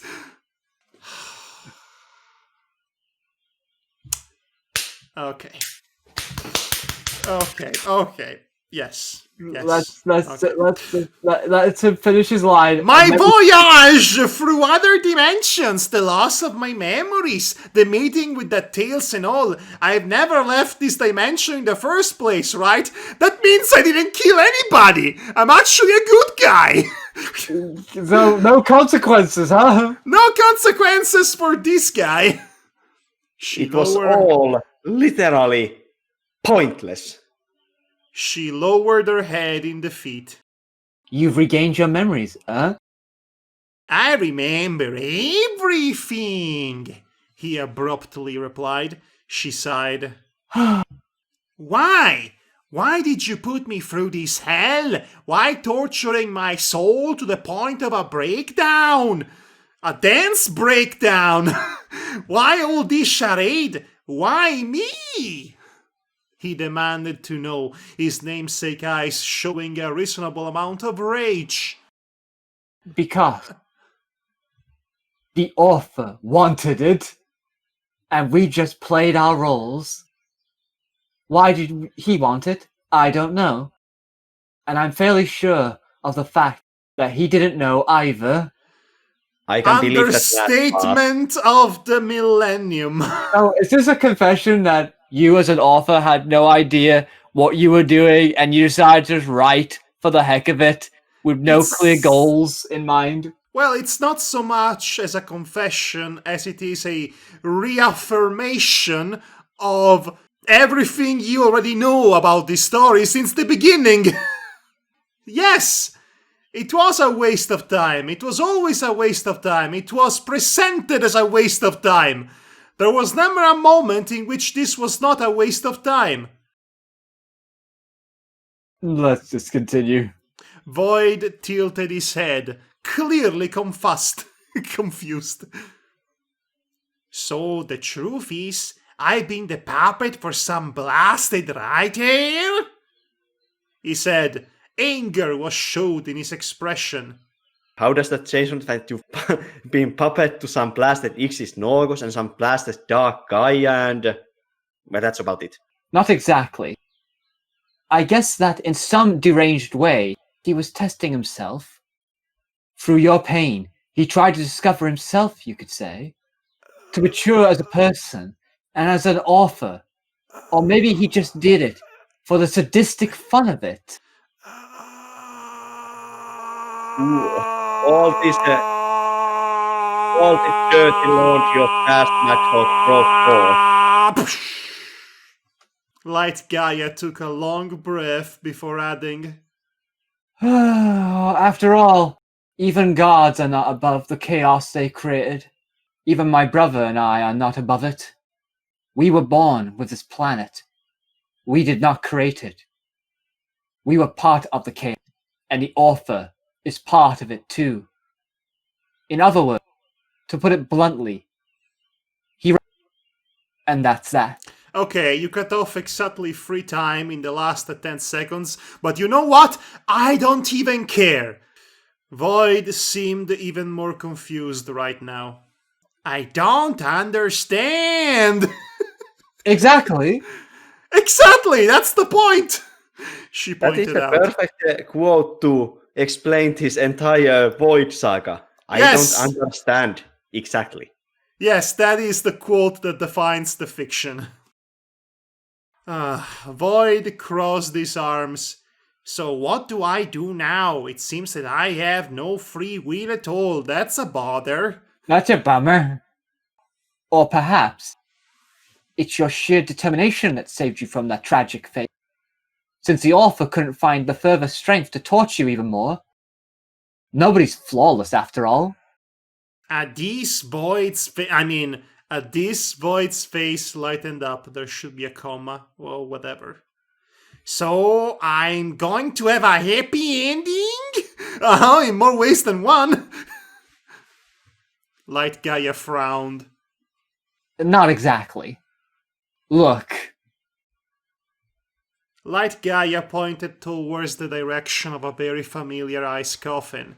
Void recognized it at once. When she used her flames to transport herself and you to this dimension in order to save your life, she had to sacrifice her own life force. Oh, this song and dance again? Slowly, the young Sidrian got closer to the majestic frozen stone in which his one and only love was resting in it. Oh, it's Blaze inside the coffin now, okay. Well, so her meeting Silver in the first place was just another one of Void's illusions that he just didn't see? Yes. Uh, He put his ugly excuse of a hand on it. Feeling her. You can take that statement in many ways. Yes, that can be taken into a whole wild journey. A few tears descended from Void's not-so-empty eyes. Get it? Because they are full of water now. yeah. Is there a way to awake her? He asked. The god behind him just smiled. Do you know what this dimension really is? I bet you're all going to explain it to me now, she answered with a question of her own. Void shook his head, not diverting his gaze from the frozen form of Blaze the cat. Light Gaia continued. This place, or should I say non-place, was not created by Ixix Naugus. You said it incorrectly again. Look, I don't care. He only happened to be entrapped inside of it and deluded himself into believe that he actually modeled it as his own image. In reality, this dimension is in nothing more and nothing less than... He paused to add some suspense, then finished. the representation of the collective subconscious. Sure. Let's bring Jung into this farce. Why not? How? Well, you know, it is all spiritual and it was all dreams and illusions, so something must have happened, I guess. And Illusion and dreams, in other words, dishonesty. And now, WWE Armageddon. And now, Void's attention has been definitely caught. He slowly turned his head towards his godly guest. His expression betrayed a fair amount of stupor. She started her tale. Oh, And guess who has to read it? me! You!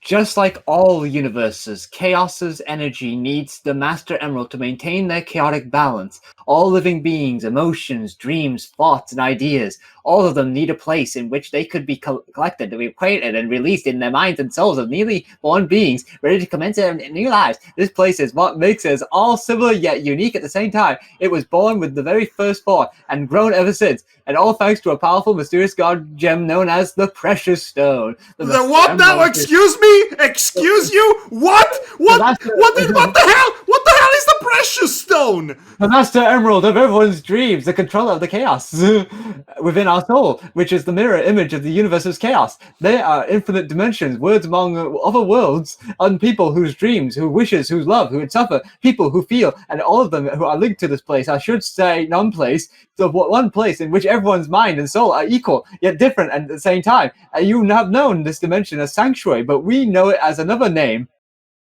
Imaginary world. Fuck you. Okay, so 2 things.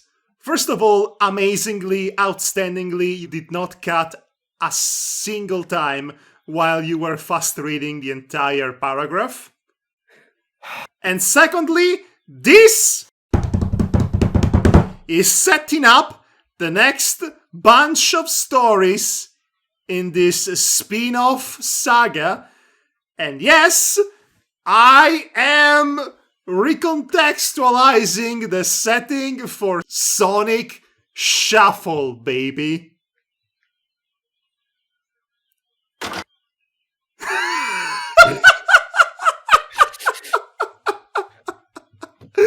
Sonic Shuffle, baby! It's happening! It's the Sonic Shuffle shared universe! The Shuffleverse. The Shuffle. Okay, so this is the final paragraph. Oh, thank goodness! We can do it! I mean, Icipal, you can do it. Void's mouth was agape. No. Agape. Void was mouth agape. How you are all correcting? Void was mouth agape. So, it is all an illusion? He naively asked. Are emotions and feelings illusions? She asked back. I feel that's a trick question. That was a good point. No. No. A sudden realization hit Void's mind. So basically, you can do everything here, can't you? He eagerly asked. Imaginary world was what any conflicted writer could ever wish for. The possibility of doing and creating everything from zero. No more writer's blocks. No more chaos. But chaos is everything, so imaginary world would be part of chaos by being drawn from chaos. Everything. Okay, I finally get what the point of all of this, let's call it an experiment, is about. This was about writer's block the whole time, actually. Yeah. This was about writing for the sake of writing in order to unblock the writer's block. I said that was what I thought it was earlier. I didn't remember if that was the case, but then I remembered what happens next. And by next, I mean in the next few stories down the line. It would only be an illusion. I'm sorry, Void. You can't save a life here, because this world is real. It is real as emotions are. So it is not an illusion, and emotions and feelings are not illusions, they are real. Oh my gosh. Come on!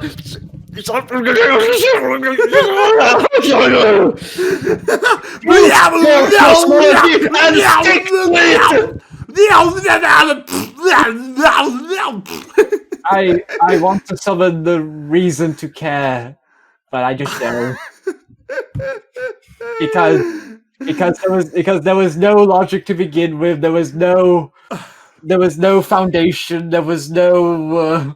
Listen, I would hate to interrupt your current meltdown, but I would like this story to be over, so if you could continue, Icipal. He frowned quite a bit, as well as myself. Yes, myself. I'm frowning too. But if you would become the official guardian of the precious stone and all the people's hopes and dreams, then you could find a way to restore her somehow, some way. She ultimately added. I don't even care you cut off at life. I don't even care. The Cetrian excited his frown and suddenly smiled. Exited his frown. Exited his frown. Come on. So his frown basically exited the building, went down the fire escape, and his smirk came on to his face. Gotcha. That's curious. In my dream, when that Gaia chose me and his servant, he wanted me to reach this place and collect the precious stone for whatever reason. When was this established? Never. Never! Now I wonder how much of that dream was elusive. That's not what you think it means. He asked, showing a smart expression. No. Light Gaia just chuckled within herself. Void went serious. Determination clear in his eyes. I'll do it. He simply said. So be it. She muttered back. And so, the young Cetrian became the ruler and guardian of imaginary world. Hey. Light Gaia rejoined her dark brother inside the core of planet Terra Firma, annoying him to death. Couldn't happen to a nice guy. So that's how evil was defeated. It was annoyed to death. Yay. All the various Tailses and Sonics in the various dimensions had their own stories. And me? I introduced the ending credits. Enjoy!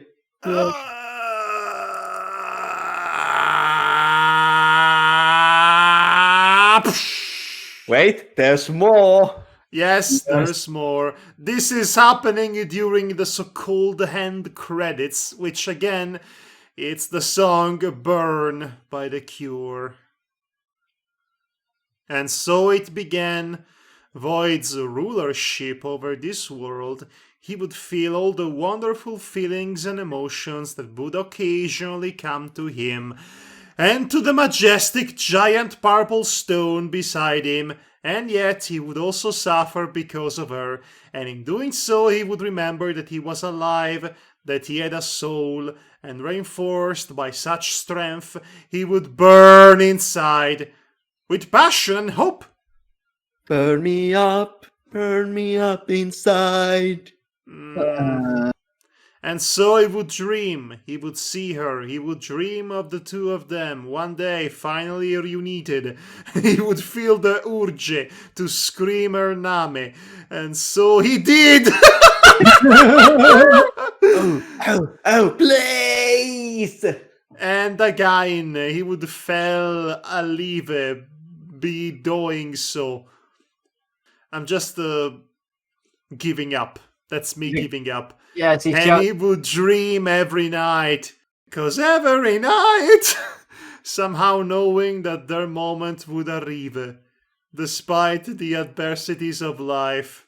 When awake, he would look at her coffin. She would look peaceful and beautiful as ever. He would smile.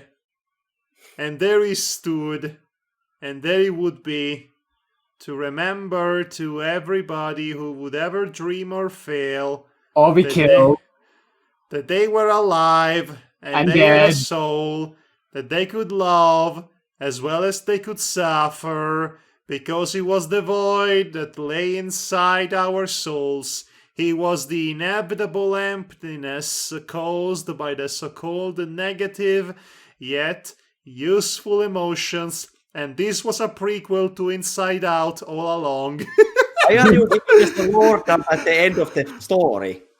He was the indispensable dark side that makes all us all. He was the void within. Shut up! Freaking end. And now I will burn this fanfiction, and I will never, ever, ever talk about this ever again. Until next time, that is, girl. But wait, we still have reviews to go through. No, it's late or early. It's either very late or very early. I don't have the stamina or patience for reviews. Let's pretend they suck. Okay, and that's no, oh my god, I just checked them. No. Oh no, what did you see? No, you know what? I don't even want to know. If you people are interested in reading the reviews for this abomination, go read them up yourselves. You can find this atrocity on my fanfiction.net account, Madhog Thy Master, it's my name, the same on my YouTube channel. Go read them up, I don't care, I am tired. It's 5, almost 6 in the morning. I'm tired. Yes. Estuas interius ira vehementi. Estuas interius. Yes, a reviewer said that. They're singing the song. Oh, the song. I'm leaving. I'm abandoning you too. Yeah, I have to. Not if I abandon you first. I'll abandon you harder. Oh yeah? Oh my. Well, see about that. I'll abandon you so hard, you will have abandonment issues. Oh yeah, I'll abandon you both so fast, you won't even know you're abandoned until it's too late. Aha! Oh yeah? I'll abandon you infinity and beyond. Okay. Good night, everybody. This has been Madhog Thy Master. I'm too tired to have any sort of conclusive thought on this malady that we just read. I'm Devar Akvaron, and I'm a philosophical mess. And I am Icipal, and woo boy, well, at least we did have fun tearing No. this apart. No! No, this was the least amount of fun I've had in a long time. I mean, Honestly, yeah. tearing apart Matti Mali's comics is more fun than this, and you know how much I hate those comics. The fic wasn't fun, but we had a lot of fun quips about making fun of it. Yes, and half of those scripts will not make it in the final cut because of all the editing I'll be doing. Hooray! Yeah. Good night, buddy, and take care. Shut up.